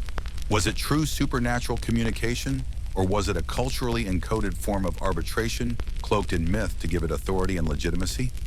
The truth is likely a complex blend where deeply held personal beliefs intersected with practical social needs and the enduring power of narrative. The mediator might have genuinely believed they were talking to elves, while simultaneously their proposed solutions conveniently addressed practical issues the community faced. In a way, the mediators were also guardians of the environment long before the concept of environmentalism existed in its modern form. By acting as a voice for the unseen inhabitants of the land, they inadvertently, or perhaps intentionally, encouraged a more cautious and respectful approach to altering the natural landscape. They ensured that significant features, rocks, hills, springs, were not carelessly destroyed, fostering a sense of place and continuity. They reminded people that the land was not just a resource to be exploited, but a living entity with its own inhabitants, seen and unseen. The legacy of these mediators continues in Iceland. Even today, there are individuals who are consulted on matters relating to the Huldafolk, offering advice on land use, or helping people understand strange occurrences they attribute to the hidden folk. While their role might be less central in daily life for many than it was centuries ago, the tradition of seeking guidance from those sensitive to the unseen world persists, a quiet thread connecting modern Iceland to its folklore past. It's a reminder that some conversations require a very specific kind of translator, especially when one party lives inside a rock and communicates through inexplicable misfortune. So the next time you hear about a road construction project being delayed in Iceland because of concerns about disrupting an elf rock, remember the mediators. Remember the individuals who were believed to possess the ability to bridge the gap between worlds, to speak the language of the unseen, and to negotiate peace between humans and their ancient invisible neighbors. They are a testament to the enduring power of belief, the pragmatism of a community facing the inexplicable, and the quiet, persistent presence of the Huldafolk in the landscape and the human imagination. It's a unique form of neighborly dispute resolution, Icelandic style. Okay, so the mediator has done their job. They've consulted with the rocks, or listened to the wind, or had a particularly vivid dream, and they've come back to the anxious villagers or the frustrated construction crew with a diagnosis. The Huldefolk are upset. You built too close to their home. You moved a stone they liked. You were just generally being inconsiderate neighbors in the invisible realm. And the Huldefolk, being the powerful, slightly prickly landowners they are demanding a form of compensation or a show of respect. You can't exactly write them a check, so this is where the practice of offerings and appeasement steps in, becoming a crucial part of maintaining that fragile peace between worlds. Think of it as leaving a really thoughtful, "Sorry I blocked your driveway" gift, except your neighbor is invisible and might curse your livestock if they don't like the gift. The mediator might have specific instructions. They want that big smooth stone put back, or they're asking you to leave milk and bread by the cave entrance for 3 nights, or they just want you to promise not to build here again and maybe leave something shiny. The response wasn't typically defiance. Well, not if you wanted your walls to stay up or your sheep to stop getting inexplicably sick. The response was appeasement. The most common and enduring form of offering was food. This makes a certain kind of intuitive sense. Everyone needs to eat, even invisible beings, right?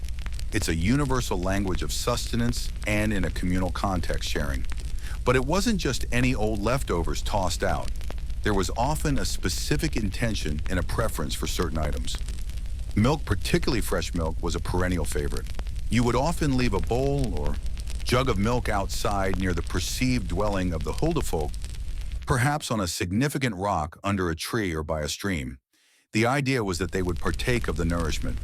Bread was another staple offering, sometimes fresh-baked bread, sometimes a specific kind of cake or pastry. Sweet treats were often considered particularly appealing. A little bit of sugar helps the medicine go down, even when the medicine is avoiding supernatural retribution. You might bake a special batch of lofabrod leaf bread, the thin, decorative fried bread, popular at Christmas, and leave some out, hoping the intricate patterns would impress the unseen recipients. Imagine trying to decide which kind of cake an elf would prefer. Vanilla chocolate. Definitely something with berries, probably since they live outside. And organic, obviously. These food offerings weren't just left out randomly. Timing and location were key. Christmas Eve was, and in some places, still is considered a particularly important time for Huldefolk offerings. It's a liminal time, the longest night, a moment when the veil between worlds is believed to be thin.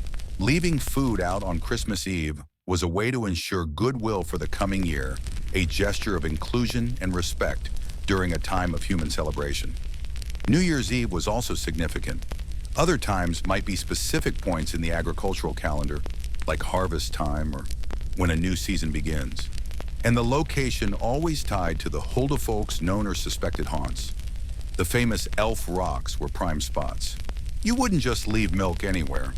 You'd take it specifically to the large boulder by the field corner, the one everyone agreed was an Alpha Hall Elf Hill or Alpha Borg Elf City. Leaving the offering was often done quietly, sometimes after dark, to avoid disturbing the sensitive neighbors or attracting unwanted human attention. You might carry the bowl of milk, carefully place it on the designated spot, maybe whisper a short, respectful phrase, or just stand in silent acknowledgement for a moment, then leave without looking back. It required a certain solemnity, despite the slightly surreal nature of leaving snacks for nobody you could see. Beyond food, other items could be offered. Shiny objects were sometimes favored. A smooth, colorful stone, a piece of glass carefully placed so no one stepped on it, because you're trying to appease them. Not annoy them further, sometimes a small decorative item, tools or pieces of equipment that had caused disturbance during construction might be left behind as a form of apology or replacement. If a builder's hammer broke when trying to move a rock, perhaps a new small hammer would be left as an offering. It was about showing remorse and a willingness to mend fences, literally and figuratively. The intention behind these offerings was multifaceted. It was partly pragmatic, a perceived way to fix a problem, broken machinery, unexplained illness, by addressing its supernatural cause. It was also deeply rooted in a worldview that saw the landscape as inhabited and requiring respectful interaction. It was a form of preventative maintenance for interspecies relations. By regularly leaving offerings, particularly at significant times, you weren't just fixing a problem. You were nurturing a relationship, however distant and mysterious. You were saying, "We know you're here, we respect your presence, and we hope we can continue to coexist peacefully." A mainstream historical fact is the documented instances of people leaving offerings noted in folklore collections, personal diaries, and accounts by visitors to Iceland over the centuries. These practices were not just whispered tales, they were observed behaviors. For example, 19th and early 20th century folklorists systematically collected accounts of these practices, detailing the types of offerings, the locations, and the associated beliefs. These records confirm that leaving food, especially milk and bread, on specific rocks or in known Huldufolk spots was a widespread and persistent custom across different regions of Iceland. It wasn't just a one-off eccentricity, it was a recurring part of the cultural landscape documented by multiple independent sources. It was as real as paying your taxes, perhaps even more, diligently practiced by some. The belief system underlying these offerings was often described as one of reciprocity and respect. The Huldufolk were seen as powerful landowners who could be benevolent or malevolent depending on how they were treated. Offering them food and respect was a way of acknowledging their status and ensuring their good favor, or at least neutrality. It was like a non-verbal treaty: "We give you this, you don't cause us trouble." The Huldufolk might in turn offer protection guidance, as seen with mediators, or help in small ways like ensuring livestock thrive or finding lost objects. It was a give-and-take relationship, albeit one where the human side seemed to do most of the overt giving. Sometimes the appeasement went beyond simple offerings and involved more complex actions or promises. If a mediator indicated that the Huldufolk's home was being disturbed, the human response might be to simply leave that area untouched forever. This could mean rerouting a fence, abandoning a building project, or ensuring that grazing animals were kept away from a particular spot. In more extreme cases, and often guided by mediators, a physical act of reparation might be required. This could involve carefully moving stones that had been disturbed back into place, or even in rare but documented cases, relocating a large rock believed to be a primary dwelling using considerable human effort, sometimes with the help of modern machinery, after receiving supernatural permission through a mediator. Imagine trying to explain that expense on the project budget. Line item 4B, Elf Rock relocation. $10,000, non-negotiable, supernatural forces. Ta-dum. There was also the element of public knowledge and social reinforcement. While the act of leaving an offering might be done privately, the knowledge that certain rocks were Huldufolk homes and required respect was communal. If someone failed to show proper respect and problems arose, the community might interpret this as the Huldufolk's displeasure, putting social pressure on the offending individual to make amends. This reinforced the custom and the underlying belief system. You weren't just dealing with your own conscience. You were dealing with the collective understanding of the invisible world and its rules. A quirky or fringe tidbit related to these offerings is the belief that the Huldufolk didn't actually consume the physical substance of the offering. Instead, they were said to take the essence, the spiritual nourishment, or the goodness from the food or object.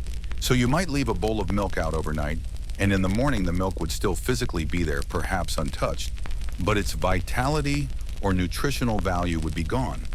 It might even have a slightly stale or flat quality. This explained why the offerings didn't simply disappear and added another layer of mystery to the interaction. It wasn't just about leaving snacks. It was about giving something on a different plane of existence, like leaving a digital gift card instead of cash. This belief also meant that the physical offerings could sometimes be reclaimed the next day and even consumed by humans or animals, as long as the Huldufolk were believed to have taken their share of the essence. However, there was a sense that these items were no longer quite the same. They had served their primary purpose, facilitating peace with the unseen, and their earthly value was secondary. It added a layer of respect and caution to how you handled these items even after the Huldufolk were presumed to be finished with them. Historians still debate whether these practices were genuinely rooted in animistic or pagan beliefs that survived Christianization, or if they represent a later, more pragmatic cultural response to navigating a challenging environment and unexplained phenomena. Was it a direct continuation of ancient worship or propitiation of land spirits? Or was it a post-Christian development where older beliefs transformed into a localized system of managing perceived supernatural influences, perhaps even filling gaps left by formal religion in explaining everyday misfortune? The truth is likely complex, a woven tapestry of ancient reverence for nature, practical responses to hardship, and the enduring power of storytelling and collective belief in shaping human behavior. It's hard to draw a neat line between deep spiritual conviction and a sensible precaution when faced with inexplicable bad luck. In some ways, these offerings and appeasement rituals served a function similar to environmental stewardship long before the term existed. By requiring humans to acknowledge and respect specific natural features, rocks, hills, springs, they discouraged the wholesale alteration or destruction of the landscape. The belief that these places were inhabited by powerful beings who demanded respect created a built-in system of conservation. You didn't just quarry any rock. You had to be sure it wasn't an alpha bore. You didn't drain any marsh. You had to consider who might live there. It encouraged a slower, more considered approach to land use, integrating human activity with the perceived needs of the non-human or unseen human-like inhabitants. The practice of leaving offerings has diminished over time, particularly with urbanization and changing belief systems, but it hasn't entirely vanished. There are still stories, even relatively recent ones, of people leaving small tokens or food items near known Huldufolk sites out of habit, respect, or a lingering sense that it's better to be safe than sorry. It's a quiet continuation of an ancient conversation, a small gesture of respect for the unseen layers of the world. It's a reminder that sometimes the best way to solve a problem with your neighbor, seen or unseen, is to show up with a peace offering, preferably something sweet. So the next time you hear about an elf rock delaying a construction project in Iceland, and the solution involves rerouting a road or leaving something behind, you'll understand that this isn't just quaint folklore. It's the modern echo of a long history of negotiation, mediation, and yes, leaving offerings to keep the peace with the powerful invisible residents of the land. It's a complex, fascinating system where belief, pragmatism, and a respect for the mysterious forces of nature intertwine, creating a unique approach to neighborly relations in a country built on fire and ice and inhabited by more than just us visible folks. So you've left your peace offering, the milk, the bread, the shiny stone, hoping the unseen landlords are now sufficiently appeased and won't cause trouble for your project or your family. But beyond these reactive measures, the belief in Huldufolk presence also influenced how people proactively planned and built their lives in the landscape. It wasn't just about fixing problems after they arose. It was about integrating this awareness into the very fabric of settlement and infrastructure. You didn't just plop down a house or blast a road through a hill. You had to consider who else might already be living there and design your human footprint accordingly. This is where the concept of elf-friendly design comes into play. Though they certainly wouldn't have called it that back then, it was simply common sense based on the prevailing worldview. If a mediator or local tradition identified a specific rock, hill, or area as being particularly important to the Huldufolk, you avoided disturbing it, period. This meant houses might be built slightly off-center from where the best foundations seemed to be, or fences might take a weird jog around a seemingly ordinary cluster of stones. It was an architectural and land use adaptation driven by a deep-seated respect, or perhaps a healthy fear of the invisible residents. Imagine trying to get planning permission today and listing potential elven habitat as the reason for a variance request. You'd probably get laughed out of the office. But in historical Iceland, this was a perfectly valid, even crucial consideration. Building sites were chosen not just for access to water, shelter from wind or good soil, but also after careful assessment of the landscape for signs of Huldufolk presence. Was there a large, unusually shaped boulder nearby? Was there a spot where strange lights were sometimes seen, or unexplained noises heard? These were potential red flags areas best left undisturbed. The most famous examples, and the ones that still make international headlines, involve infrastructure projects. Road construction in Iceland has on multiple occasions been altered or delayed due to concerns about disturbing Huldufolk dwellings. You might think in our modern science-driven world that this would be ancient history, a quaint tale from the sagas. But it's not. There are well-documented cases from the late 20th and even early 21st century where planned road routes have been shifted or construction halted because of protests or concerns related to specific rocks or areas believed to be inhabited by the Huldufolk. These aren't just marginal incidents. They sometimes involve government agencies, environmental groups, and citizens petitioning for changes based on the cultural significance and believed habitation of certain natural features. Environmentalism and Huldufolk beliefs sometimes form a fascinating, perhaps unlikely alliance. Protecting a specific rock or patch of land because it's an Alphaborg elf city effectively serves the same purpose as protecting it for ecological or historical reasons. It's a form of conservation rooted in folklore rather than formal science, but with very real-world consequences for bulldozers and concrete mixers.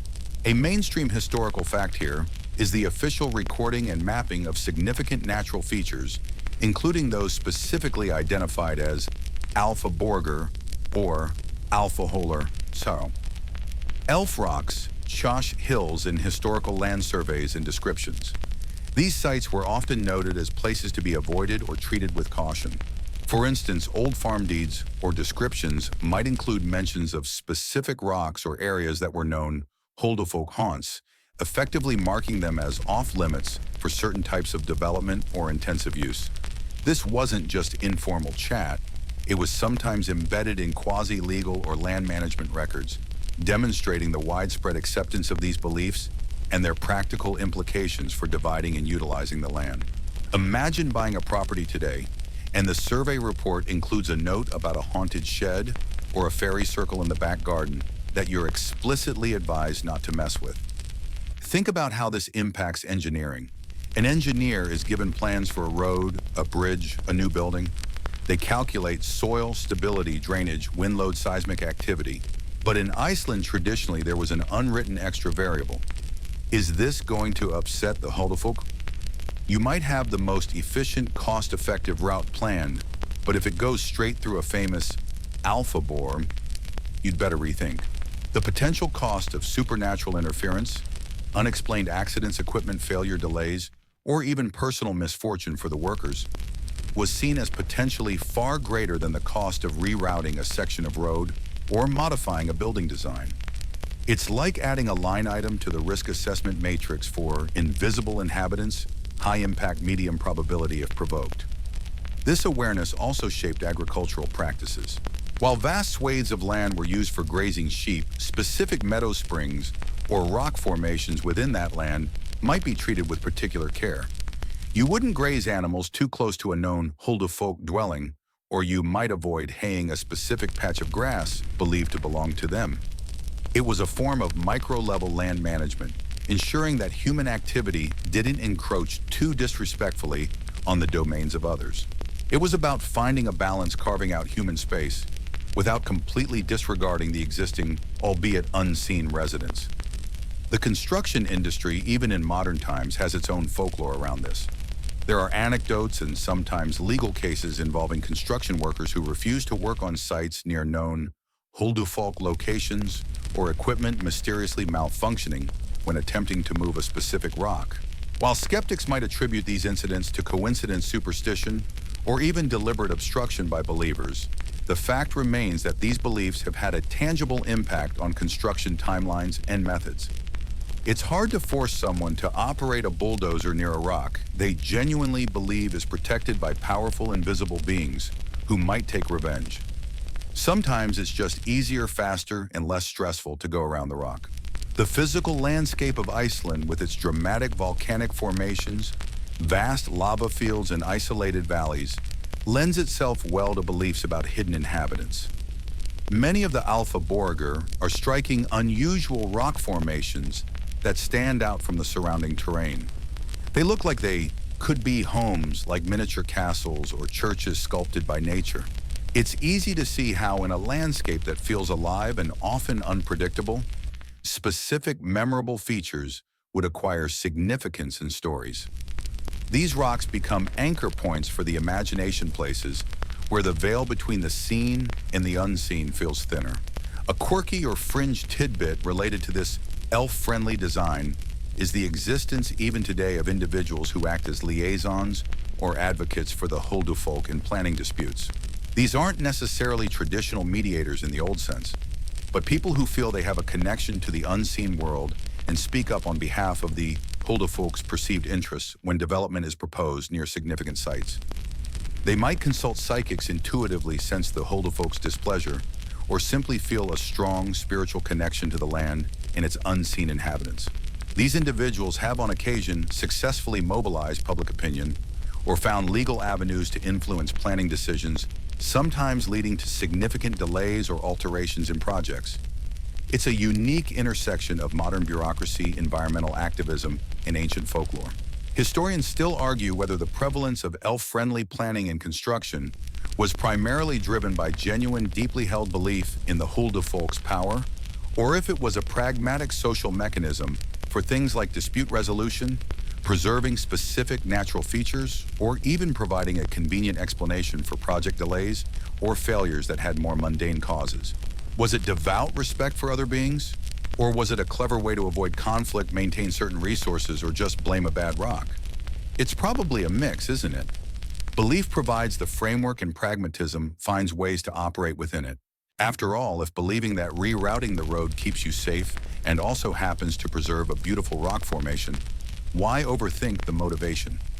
There's a famous case from the 1970s involving a road project near Kópavogur, a town just outside Reykjavik.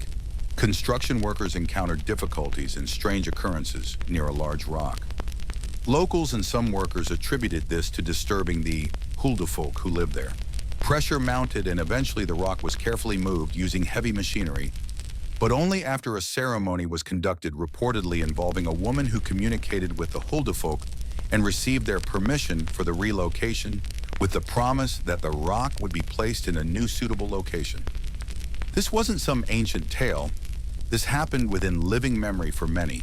It's like needing a permit from the city and a spectral landlord. This adaptability of the belief system is key. It wasn't rigid dogma that forbade all development. Instead, it was a framework for negotiation and compromise. If you absolutely had to build near an alphaborg, you sought mediation, you made offerings, and you agreed to specific terms, like not disturbing the rock itself or leaving a certain area around it untouched. It allowed for human progress, but tethered it to a requirement for respect towards the existing non-human cohabitants of the land. It's a bit like negotiating with your neighbors about building an extension. You can probably do it, but you might need to adjust the plans and maybe bring over a pie to keep things sweet. Even farming practices reflected this caution.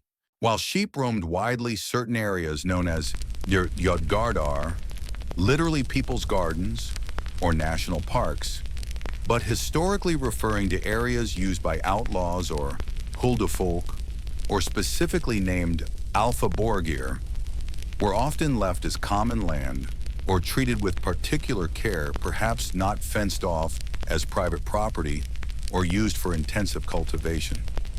These were pockets of the landscape where the primary residents were understood to be others, and human use was secondary and respectful. The influence of these beliefs extended to personal property as well. Farmers might design their land use, place fences, or even build their houses, taking into account the presence of specific rocks or areas on their own land that were believed to be huldufolk homes. You wouldn't build your barn right next to the alfaborg in your lower field, even if it was the most convenient spot. You'd find another location ensuring sufficient distance and privacy for your unseen neighbors. It was about integrating the human homestead into a landscape already occupied by another community. So the rocks and features that dot the Icelandic landscape aren't just geological curiosities.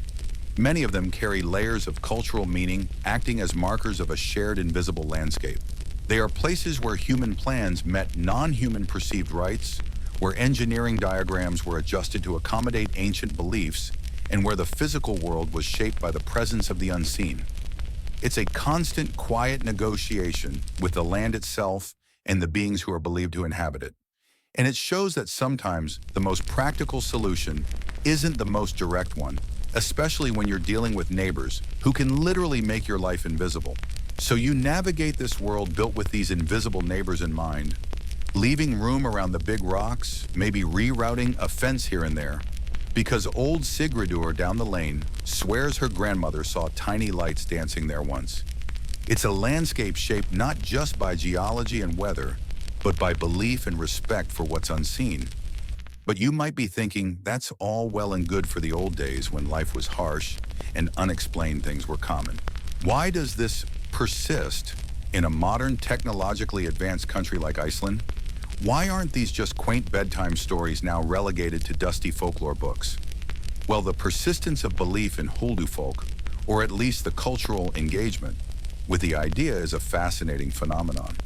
It's not simply a straightforward matter of everyone in Iceland genuinely believing in little people living in rocks in the same way they believe in gravity or the existence of puffins. It's more nuanced, wrapped up in layers of cultural identity, national narrative, and even modern economic realities. You see, the Huldufolk aren't just characters from a myth. They are, for many, part of what it means to be Icelandic. Think about it. Iceland is a country defined by its dramatic, often challenging, and utterly unique natural environment. The land is a character in itself, volcanic, wild, unpredictable. The history is one of isolation, resilience, and survival against the odds. The folklore, including the stories of the Huldufolk, is deeply intertwined with this experience. It's a way of understanding and interacting with that powerful, sometimes overwhelming landscape. The hidden people become the personification of the land's spirit, its mystery, its ancientness. They are the original inhabitants, deeply connected to the rocks, the lava fields, the moss, the mist. Sharing stories about the Huldufolk, pointing out an alpha boar, knowing the tales associated with local landmarks. It's a shared cultural language. It's passed down through generations, woven into children's books, art, music, and everyday conversation. Even if you don't sincerely believe they exist as literal physical beings, the stories hold power. They connect you to your ancestors, to the land, to a unique way of seeing the world. It's a piece of cultural heritage fiercely guarded in a globalized world. It's like knowing all the quirky nicknames your family has for distant relatives, or understanding an inside joke that goes back decades. It's part of your tribe's identity. Then there's the tourism angle, and oh boy, is that significant. Iceland has seen a massive boom in tourism in recent decades. And what do tourists want? They want authenticity, uniqueness, something they can't get anywhere else. Guess what fits the bill perfectly? Magical, invisible people living in rocks. The Huldufolk narrative has become a major draw. Tour operators offer guided walks to elf sites. Gift shops sell charming and sometimes slightly creepy elf figurines and books. You can even visit places like the Elf School in Reykjavik, which offers lectures and diplomas in elf studies. It's a whole sub-industry. Now, the existence of the Elf School is a quirky or fringe tidbit that really highlights the modern engagement with this belief. It's clearly operating with a sense of humor and cultural playfulness, but it's also preserving and disseminating the folklore. They aren't claiming scientific validation, but they are treating the stories and traditions seriously as a cultural phenomenon. You get a diploma. Imagine framing that: certified expert in hidden people studies. It's not quite quantum physics, but it's definitely more interesting at dinner parties. This kind of commercial and cultural engagement keeps the Huldufolk visible, paradoxically, in the public consciousness, even if only as a charming, marketable oddity. This tourism aspect creates a fascinating dynamic. For some, it's a chance to share a genuine part of their heritage. For others, it might be a bit of playful performance for the visitors. But regardless of the sincerity behind the individual interaction, the economic value of the Huldufolk story incentivizes its continuation. Why let the folklore fade when it's bringing people and their wallets to your shores? It's a form of cultural capital that translates into actual capital. It's a win-win. Tourists get a unique cultural experience, and locals get to share and perhaps profit from their heritage. Just try selling mysterious pothole tours elsewhere. It just doesn't have the same ring to it. The connection to environmentalism, which we touched on before, also plays a role in the modern persistence. In a country grappling with the impacts of climate change, increased tourism, and development pressures, protecting natural spaces is crucial. The Huldufolk belief offers a cultural justification for preserving specific rocks, lava fields, or untouched areas that might otherwise be considered impediments to progress. Protests against development projects often cite environmental concerns, alongside the spiritual or cultural significance of the area due to Huldufolk habitation. It's hard to argue against protecting a rare moss, but it's even harder to argue against disturbing the homes of invisible beings who might curse your bulldozer. This alliance is quite powerful. Environmentalists find common cause with those who wish to protect sites based on folklore. It's a way for traditional beliefs to find relevance and practical application in contemporary issues. The Huldufolk become guardians of the land, their perceived presence adding another layer of protection to fragile ecosystems. It's a beautiful, if unexpected, synergy. Folklore protecting nature, nature sustaining folklore. It reminds you of the old idea that humans aren't the only beings with rights to the land. A mainstream historical fact that underpins the cultural preservation of these stories is the significant effort undertaken in the 19th century to collect and publish Icelandic folklore.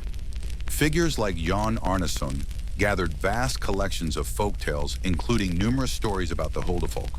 These collections became cornerstones of Icelandic national literature and identity, helping to standardize and preserve stories that had previously been shared orally. They cemented the Huldufolk's place in the cultural canon, making them readily accessible to future generations and providing source material for artists, writers, and yes, even tourism operators. These books weren't just dusty academic tomes. They were part of the project of building a unique Icelandic cultural identity in a time of increasing national awareness. Historians still argue whether the continued prominence of Huldufolk belief today is primarily a genuine spiritual conviction held by a significant portion of the population, or whether it's largely a cultural performance, a tradition maintained for identity tourism and environmental reasons, where belief is more about respect for the idea than literal conviction. Is it devout belief, or is it more like celebrating St. Patrick's Day without genuinely believing in leprechauns? The truth is, it's likely a spectrum. You have deeply sincere believers, people who are highly skeptical but value the tradition, and everyone in between. And for many, it's a mix, a genuine cultural connection that perhaps leaves a little room for possibility. You might encounter someone who shrugs and says, "Oh, the Huldufolk. It's just old stories." But then they'll point out a specific rock and tell you with a twinkle in their eye that that one is definitely inhabited, and you'd be wise not to mess with it. There's a playful ambiguity there, a willingness to engage with the folklore without necessarily committing to literal belief. It allows people to participate in the cultural narrative, preserve the sites, and entertain tourists, all while maintaining a modern, rational worldview. It's a delicate dance between the pragmatic present and the magical past. This complex relationship means that while you won't see a Huldufolk listed on census forms, their presence is felt in planning meetings, environmental protests, tourist brochures, and family conversations. They are part of the national brand woven into the fabric of what makes Iceland well Iceland. It's a unique blend of ancient folklore and modern utility, where the stories serve functions beyond simple entertainment or explanation. They are tools for preservation, identity, and economic activity. It's quite ingenious, really, turning invisible neighbors into cultural assets. So the next time you see a picture of that famous Icelandic landscape, maybe featuring a dramatic rock formation, remember that it might not just be geological wonder you're looking at. It could be an alphaborg, a place with stories, traditions, and perhaps, just perhaps, some unseen residents. Their existence, whether literal or metaphorical, continues to shape the land and the identity of the people who live there. It's a reminder that even in our rational world, there's still room for mystery, for stories that connect us to the past and to the powerful, untamed nature around us. It's a belief system that has proven remarkably adaptable, finding new ways to thrive in the modern age. And it makes the landscape just a little bit more magical, doesn't it? So you've got this unique situation, a nation that has officially adopted a new faith, but where the old, deep-seated belief in the spirits of the land evolving now into the more distinct concept of Huldufolk. The hidden people still lingers. It doesn't just linger, it becomes the subject of countless stories. These aren't formal religious texts written in Latin. These are the tales told around the turf house fire on a long winter night, whispered as you hike across a particularly desolate stretch of lava field, or shared between neighbors during the brief frantic haymaking season. The shift to Christianity, perhaps by creating a bit of a spiritual vacuum regarding the immediate environment, seems to have allowed the folklore of the hidden people to truly flourish. It was a way to understand the strange occurrences, the inexplicable luck or misfortune, the powerful, untamed landscape itself. These stories become the unofficial history of your interaction with the invisible inhabitants of the island. They tell of chance encounters, of farmers finding tools mysteriously sharpened overnight, of travelers lost in the fog being guided back to safety by unseen hands, and conversely of people who built houses on the wrong spot, only to face endless bad luck or uncanny disturbances. They detail the appearance of the Huldufolk, often described as looking remarkably like humans, perhaps a bit taller, fairer, or more ancient looking, sometimes described as wearing old-fashioned clothes or gray homespun wool. They lived parallel lives, farming, fishing, even having their own churches hidden within the rocks. Think about the power of oral tradition in a place like Iceland. For centuries before widespread literacy or printing presses, the spoken word was the primary way knowledge, history, and belief were passed down. These stories weren't just entertainment. They were cautionary tales, explanations for the unexplained, and guidelines for how to behave respectfully in the world, especially regarding those you couldn't see. A mainstream historical fact here is that while some of these tales have ancient roots, many were collected and written down much later, particularly during the 19th century Romantic movement and nationalist awakening, when figures like Jon Arneson compiled vast collections of Icelandic folklore.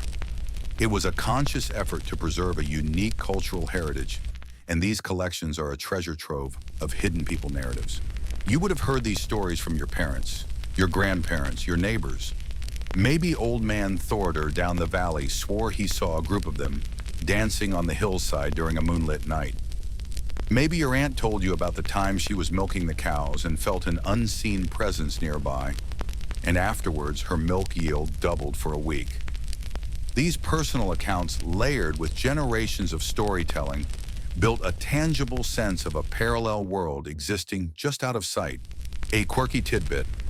One recurring motif is that the Huldufolk are particularly sensitive to noise, especially loud sounds like church bells, which is sometimes given as a reason why they prefer to live in remote areas away from human settlements, or why their own churches are hidden. The landscape itself became the storyboard for these tales. Remember how we talked about the raw, powerful geology? Those unique formations became integral to the folklore. A large, oddly shaped boulder wasn't just a rock. It might be an Alphastine elfstone, a dwelling or meeting place. A small grassy hill could be an Alfhall elf hill, containing a hidden home. The deep fissures and caves in the lava fields were perfect candidates for entrances to the hidden world. This wasn't just abstract belief, it was geographically specific. Locals knew which rocks to avoid, which hillsides were considered sensitive areas. You might be told, don't camp near that rock, the hidden people live there, or be quiet when you pass this lava field. You don't want to disturb them. Let's dive into a few classic story types you'd encounter. There are the stories of finding hidden people's homes. Someone might be out walking, get lost in a sudden fog, very common in Iceland, and stumble upon a hidden valley or a crack in the rock that opens into a beautiful dwelling, often warmer and more lush than the world outside. They might be welcomed, offered food and drink, but always with the implicit understanding that they must never reveal the location. The temptation to take something from the hidden world or to break the rule of secrecy is a common plot point, usually leading to misfortune upon returning to the human world. Then there are the stories of mutual aid or conflict. A human might help a hidden person in need, perhaps assisting in childbirth, another surprisingly common theme, helping them with a task or showing kindness. In return, the human would be rewarded with good luck gifts or help in their own time of need. Conversely, disrespecting the hidden people, building on their land, making too much noise, being generally obnoxious, would lead to retaliation, often in the form of unexplained illness, lost livestock, bad weather, or just general bad luck.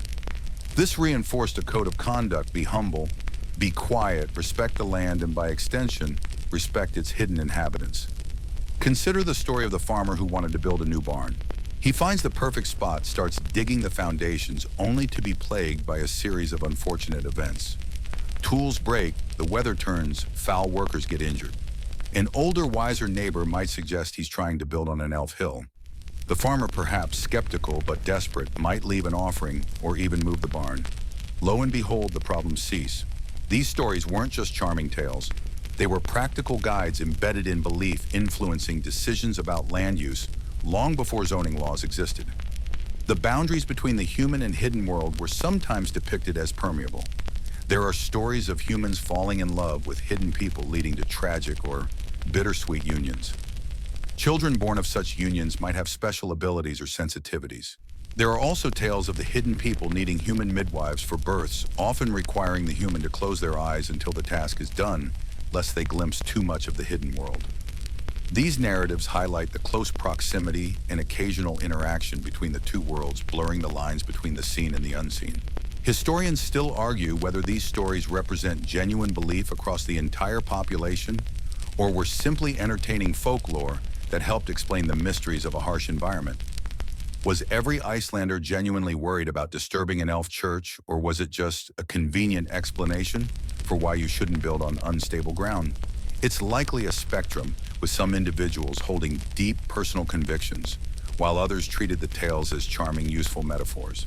But the sheer volume and persistence of the folklore suggests that the idea of sharing the island with invisible beings was a significant part of the cultural consciousness for centuries. The association of specific places with Huldafolk homes continues even into relatively recent times. You hear stories from the 20th century, even the 21st, about road construction projects being rerouted to avoid disturbing large rocks believed to be elf dwellings. This isn't always officially sanctioned, mind you, but sometimes road workers themselves might subtly shift the path, or local pressure can influence decisions. Remember that idea of the owl-thingy compromise, finding a way for different beliefs to coexist. That pragmatic approach seems to echo through the centuries in how these landscape-tied beliefs have been handled even when they bump up against modern infrastructure needs. You might not officially believe in elves if you're a government planner, but is it really worth the potential hassle, the local outcry, or that faint lingering sense of what if to blow up that particular rock? Probably not. So the folklore provided the framework, the language, and the specific examples of how to interact with the hidden people. It detailed their nature, their habits, and their homes, which were inextricably linked to the powerful, ever-present Icelandic landscape. These stories created a sense of shared space, not just among humans, but with these unseen residents. And this sense of shared space of invisible neighbors who could influence your life becomes the crucial backdrop for understanding why you might take the simple, practical step of leaving a little something out for them. The stories built the world. The offerings were a way to participate in it. So you've got this understanding now of who the hidden people are in the folklore, where they live, and why you might want to interact with them, mostly involving not getting on their bad side or maybe hoping for a little bit of unseen help. You also know what sorts of things might be left out. But the practice wasn't just about leaving any old crust anywhere. It often carried the weight of ritual. It was less like accidentally leaving your lunchbox on the bus and more like deliberately placing a specific gift in a specific spot at a specific time. Think of it as maintaining diplomatic relations with a slightly unpredictable, invisible neighbor who might live under that really big rock by your fence. The how and when of leaving offerings elevated the act from a simple discard of leftovers into a meaningful interaction. The timing in particular often mattered. While a sudden need for good luck or a feeling of having caused offense might prompt an offering at any time, certain periods were traditionally seen as more significant or sensitive. The turning points of the year were prime candidates. Winter solstice, the darkest time, and summer solstice, the time of the midnight sun, were powerful thresholds. You might leave an offering then, perhaps acknowledging the hidden people's connection to the deep cycles of nature. Christmas Eve and New Year's Eve were especially notable. Folklore often spoke of the hidden people being on the move during these nights, perhaps changing locations or having special gatherings. Leaving food out on your doorstep or near their known dwelling place on these nights was a way to welcome them, ensure they passed peacefully, or perhaps even to catch a glimpse of them.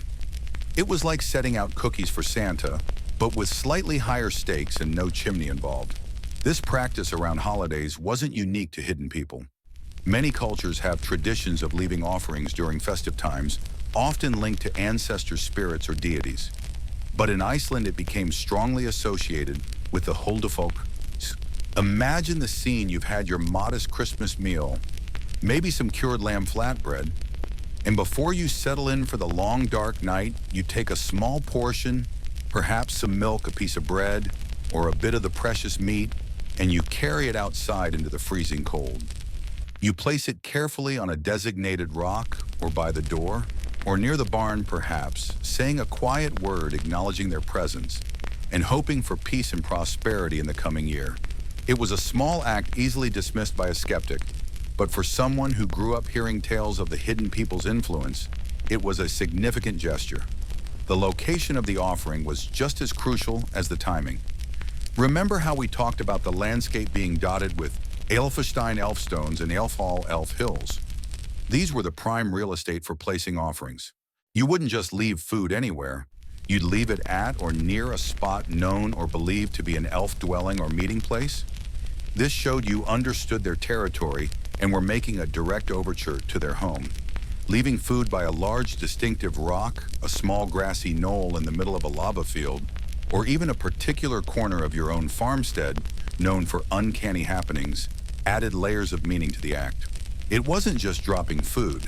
It was delivering it to their address, like sending a diplomatic package, albeit one made of stale bread. Sometimes the location was tied to a specific event. If you were building a new structure, for instance, and suspected you might be encroaching on a hidden people's path or home, you might leave an offering at the site before you started construction, or perhaps after as an apology or a request for tolerance.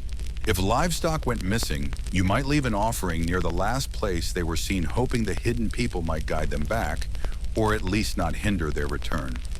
If you had a streak of bad luck, you might try an offering at a known elf spot, hoping to appease whoever you had inadvertently offended. The offering wasn't just a random act of generosity. It was often a response to a situation, a practical, in the context of belief step, taken to influence outcomes in a world where not everything was explainable by wind weather or sheep behavior. There wasn't a single universally prescribed method for leaving offerings. This wasn't like attending mass or a formal ceremony with rigid steps. It was a folk practice varying from region to region and even from family to family. Some might simply place the food down. Others might perform a small gesture like circling the spot or bowing slightly. Some might whisper a few words, perhaps a short verse from folklore, or a simple plea for peace. Others might do it in silence, the act itself being the communication. There wasn't a right or wrong way, which is characteristic of how folk beliefs often adapt and mutate while retaining a core purpose. You probably wouldn't see a How to Offer Food to Elves for Dummies guide in the local bookstore, though given the persistent belief, maybe there should have been. A mainstream historical fact about Icelandic society, relevant here, is the importance of communal traditions and the transmission of knowledge through generations within families and small communities. While formal religion had its structures, folk practices like leaving offerings for hidden people were passed down informally through observation storytelling and gentle instruction from elders. These weren't written down in government decrees or church sermons. In fact, the church often viewed such practices with suspicion, though outright suppression was difficult and not always pursued rigorously.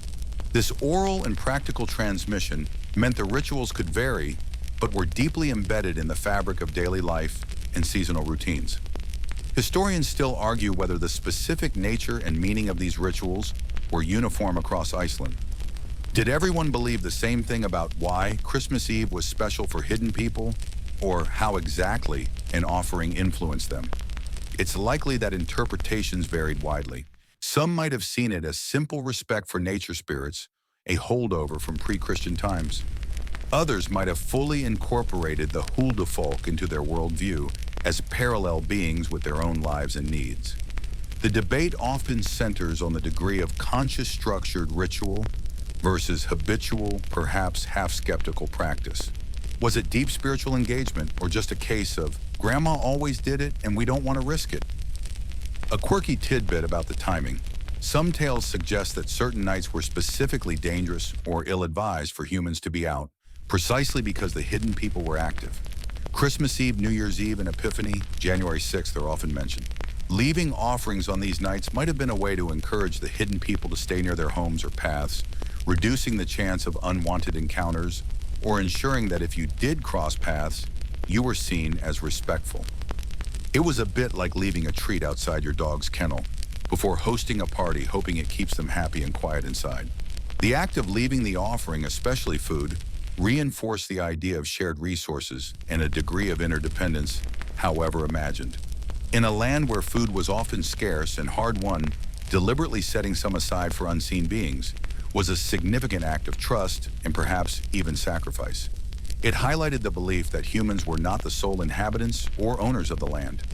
The hidden people in this worldview had a right to their share, to their space, and to their peace. By offering a portion, you acknowledged their presence and perhaps secured their goodwill, hoping they wouldn't make life even harder than the volcanic landscape and harsh weather already did. Think about the psychological aspect of these rituals too. In a life filled with unpredictable challenges, volcanic eruptions, harsh winters, fishing accidents, livestock disease, the ability to perform a ritual, a concrete action aimed at influencing unseen forces, could provide a sense of control or agency. You couldn't stop an eruption, but you could leave milk for the elves near that suspicious crack in the ground, hoping it might make a difference. It provided a framework for understanding and interacting with the inexplicable elements of their world. It was a form of cosmic insurance, albeit one with no guaranteed payout and an invisible underwriter. These rituals weren't necessarily elaborate ceremonies performed by priests or shamans. They were simple, personal, often quiet acts integrated into the rhythm of life. A farmer walking his land might leave a piece of bread on a rock he always considered special. A woman doing chores might pour a little milk on the ground near the threshold. They were moments of pause and acknowledgement, a brief nod to the other residents of the island. The simplicity of the act belied the depth of the belief system it represented. A belief in a shared world governed by unseen dynamics where respect and acknowledgement were key to harmonious coexistence. The persistence of these practices, even in modified forms into more recent times, speaks to their cultural resonance. While fewer people might perform the full ritual with deep conviction today, the idea of respecting certain places because they are elf homes or the cultural memory of leaving offerings persists. It highlights how deeply intertwined these beliefs became with the physical and social landscape of Iceland. The mountains, lava fields, and coastal cliffs weren't just geological features. They were the backdrop for a parallel society, and the rituals of offering were the ways humans maintained their side of the unwritten, unseen treaty. In essence, leaving food out for the hidden people was more than just a quaint custom. It was often a ritual act rooted in the deep cultural belief in the Huldafolk. The timing, the location, and the manner of the offering all contributed to its meaning, transforming a simple gift into a form of communication, appeasement, or negotiation with the invisible inhabitants of the island. It was a testament to a worldview where the boundary between the seen and the unseen was thin, and where pragmatic survival sometimes meant acknowledging and respecting those who shared the land, whether you could see them or not. And this brings us towards thinking about how these beliefs managed to hang around, evolving through the centuries right up to the present day. So you've followed the thread of these beliefs from their deep roots in the landscape and the struggle for survival through the stories told around turf fires, and right up to the simple, repeated acts of leaving offerings, the how and when we just explored. It's easy to think of folklore like this as something safely tucked away in dusty history books, a quaint curiosity from a time when people didn't have smartphones and climate-controlled houses. But the really fascinating thing about the hidden people in Iceland is how stubbornly they've refused to stay in the past. Their presence, or at least the cultural memory and respect for their potential presence, has persisted, woven itself into the fabric of modern Icelandic identity, and occasionally still causes quite a stir. These weren't just passive bedtime stories you told the kids to keep them quiet. They were for many an active shaping force in how they viewed the world around them. Even as Iceland modernized, embracing industrialization, urbanizing, connecting with the wider world, the tales and the underlying respect for the unseen didn't simply evaporate. They adapted. The belief might have shifted for some, perhaps becoming less about literal flesh and blood, or whatever hidden people are made of beings you might bump into on your way to the outhouse, and more about acknowledging a parallel reality, respecting nature, or simply honoring tradition. But the idea of the hidden people and the need to interact with the landscape mindfully because of them remained remarkably resilient. You might wonder how this played out as roads were built, power lines strung, and towns expanded. Did people just ignore the old tales? Not always. There are numerous documented instances, even in recent decades, where proposed construction projects have faced delays, rerouting, or modifications because of concerns about disturbing known or suspected elf dwelling places. This isn't just anecdotal. There have been formal petitions submitted by groups advocating for the preservation of Alphastein or other natural features believed to be elf homes. You even had situations where bulldozers were stopped, sometimes by concerned citizens literally standing in the way, sometimes by official bodies recommending caution or compromise. It's a peculiar blend of the ancient and the administrative, isn't it? Imagine getting zoning approval, but then needing to consult with an elf whisperer.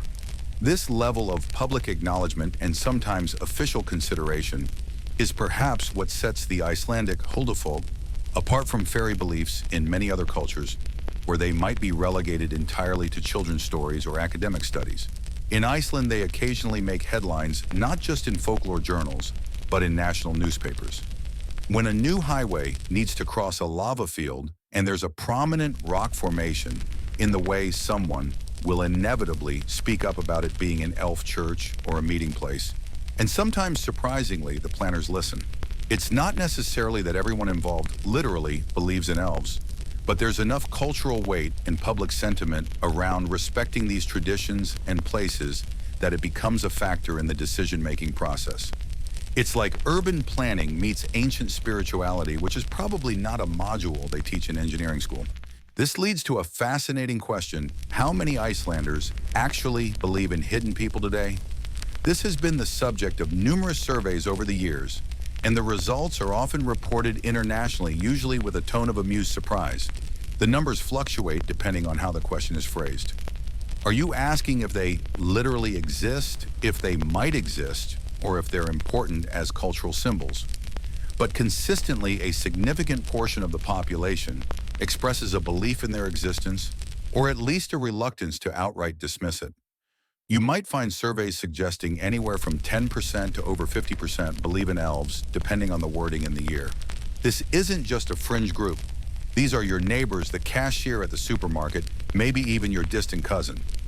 Now, the nature of this belief is where it gets complex, and historians still argue whether modern belief is the same as the deeply integrated worldview of earlier centuries. For some, it might be a genuine, heartfelt conviction in a parallel world.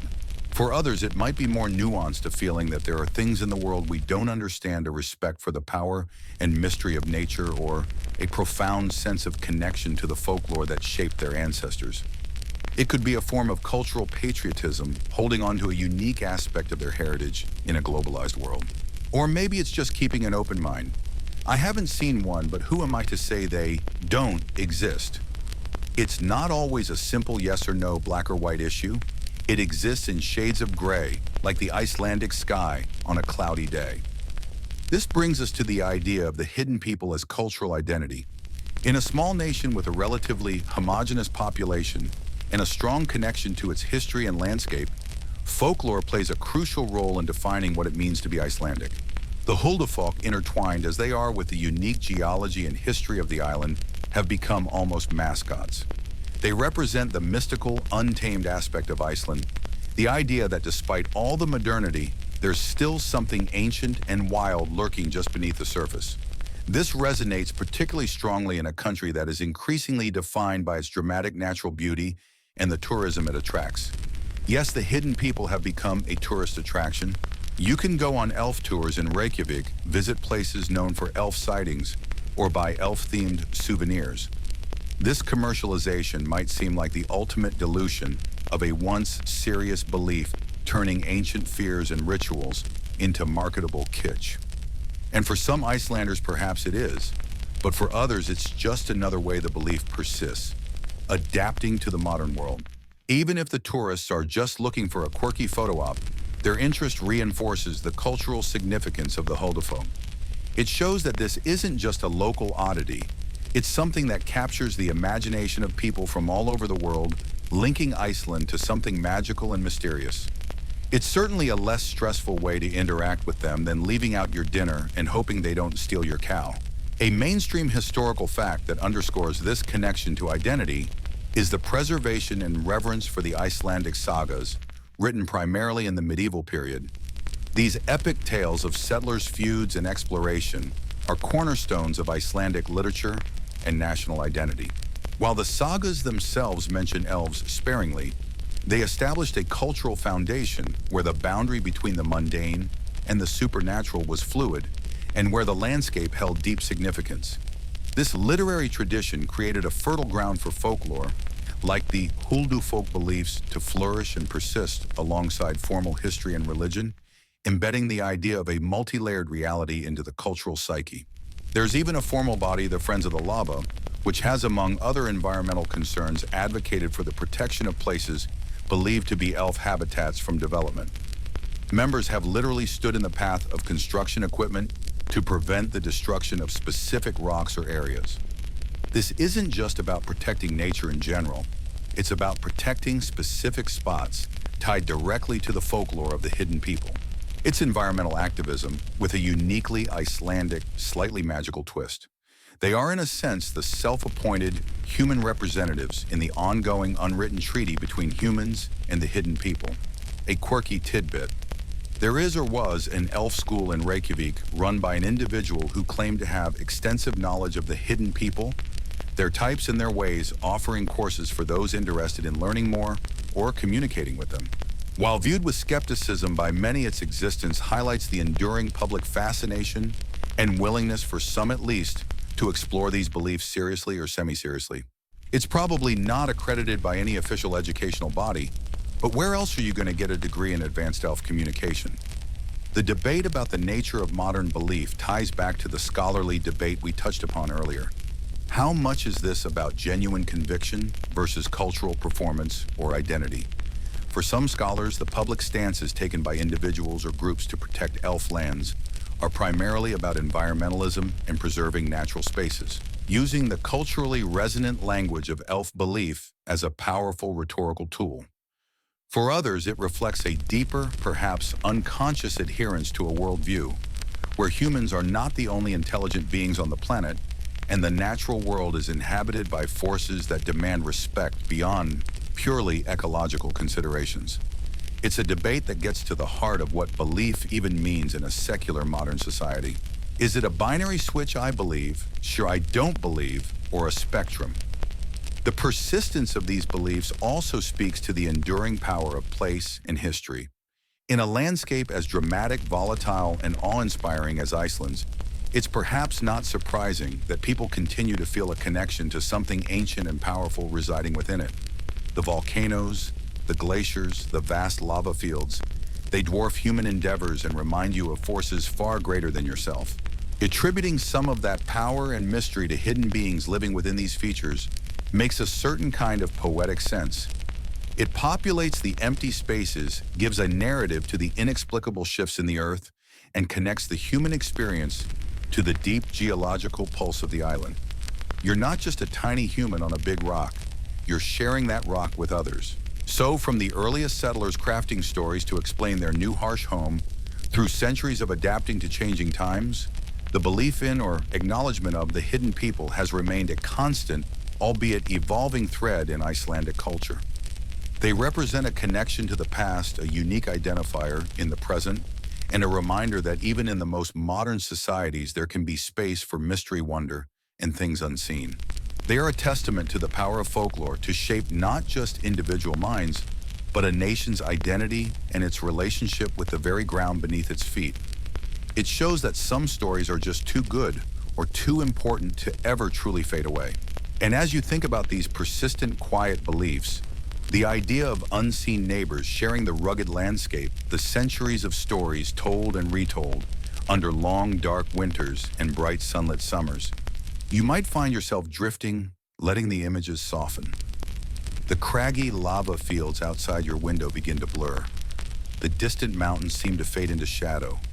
The wind whispers stories you can't quite make out.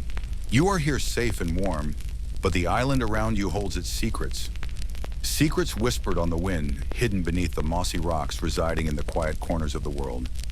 Let the idea of them settle softly, not with fear, but with a gentle curiosity.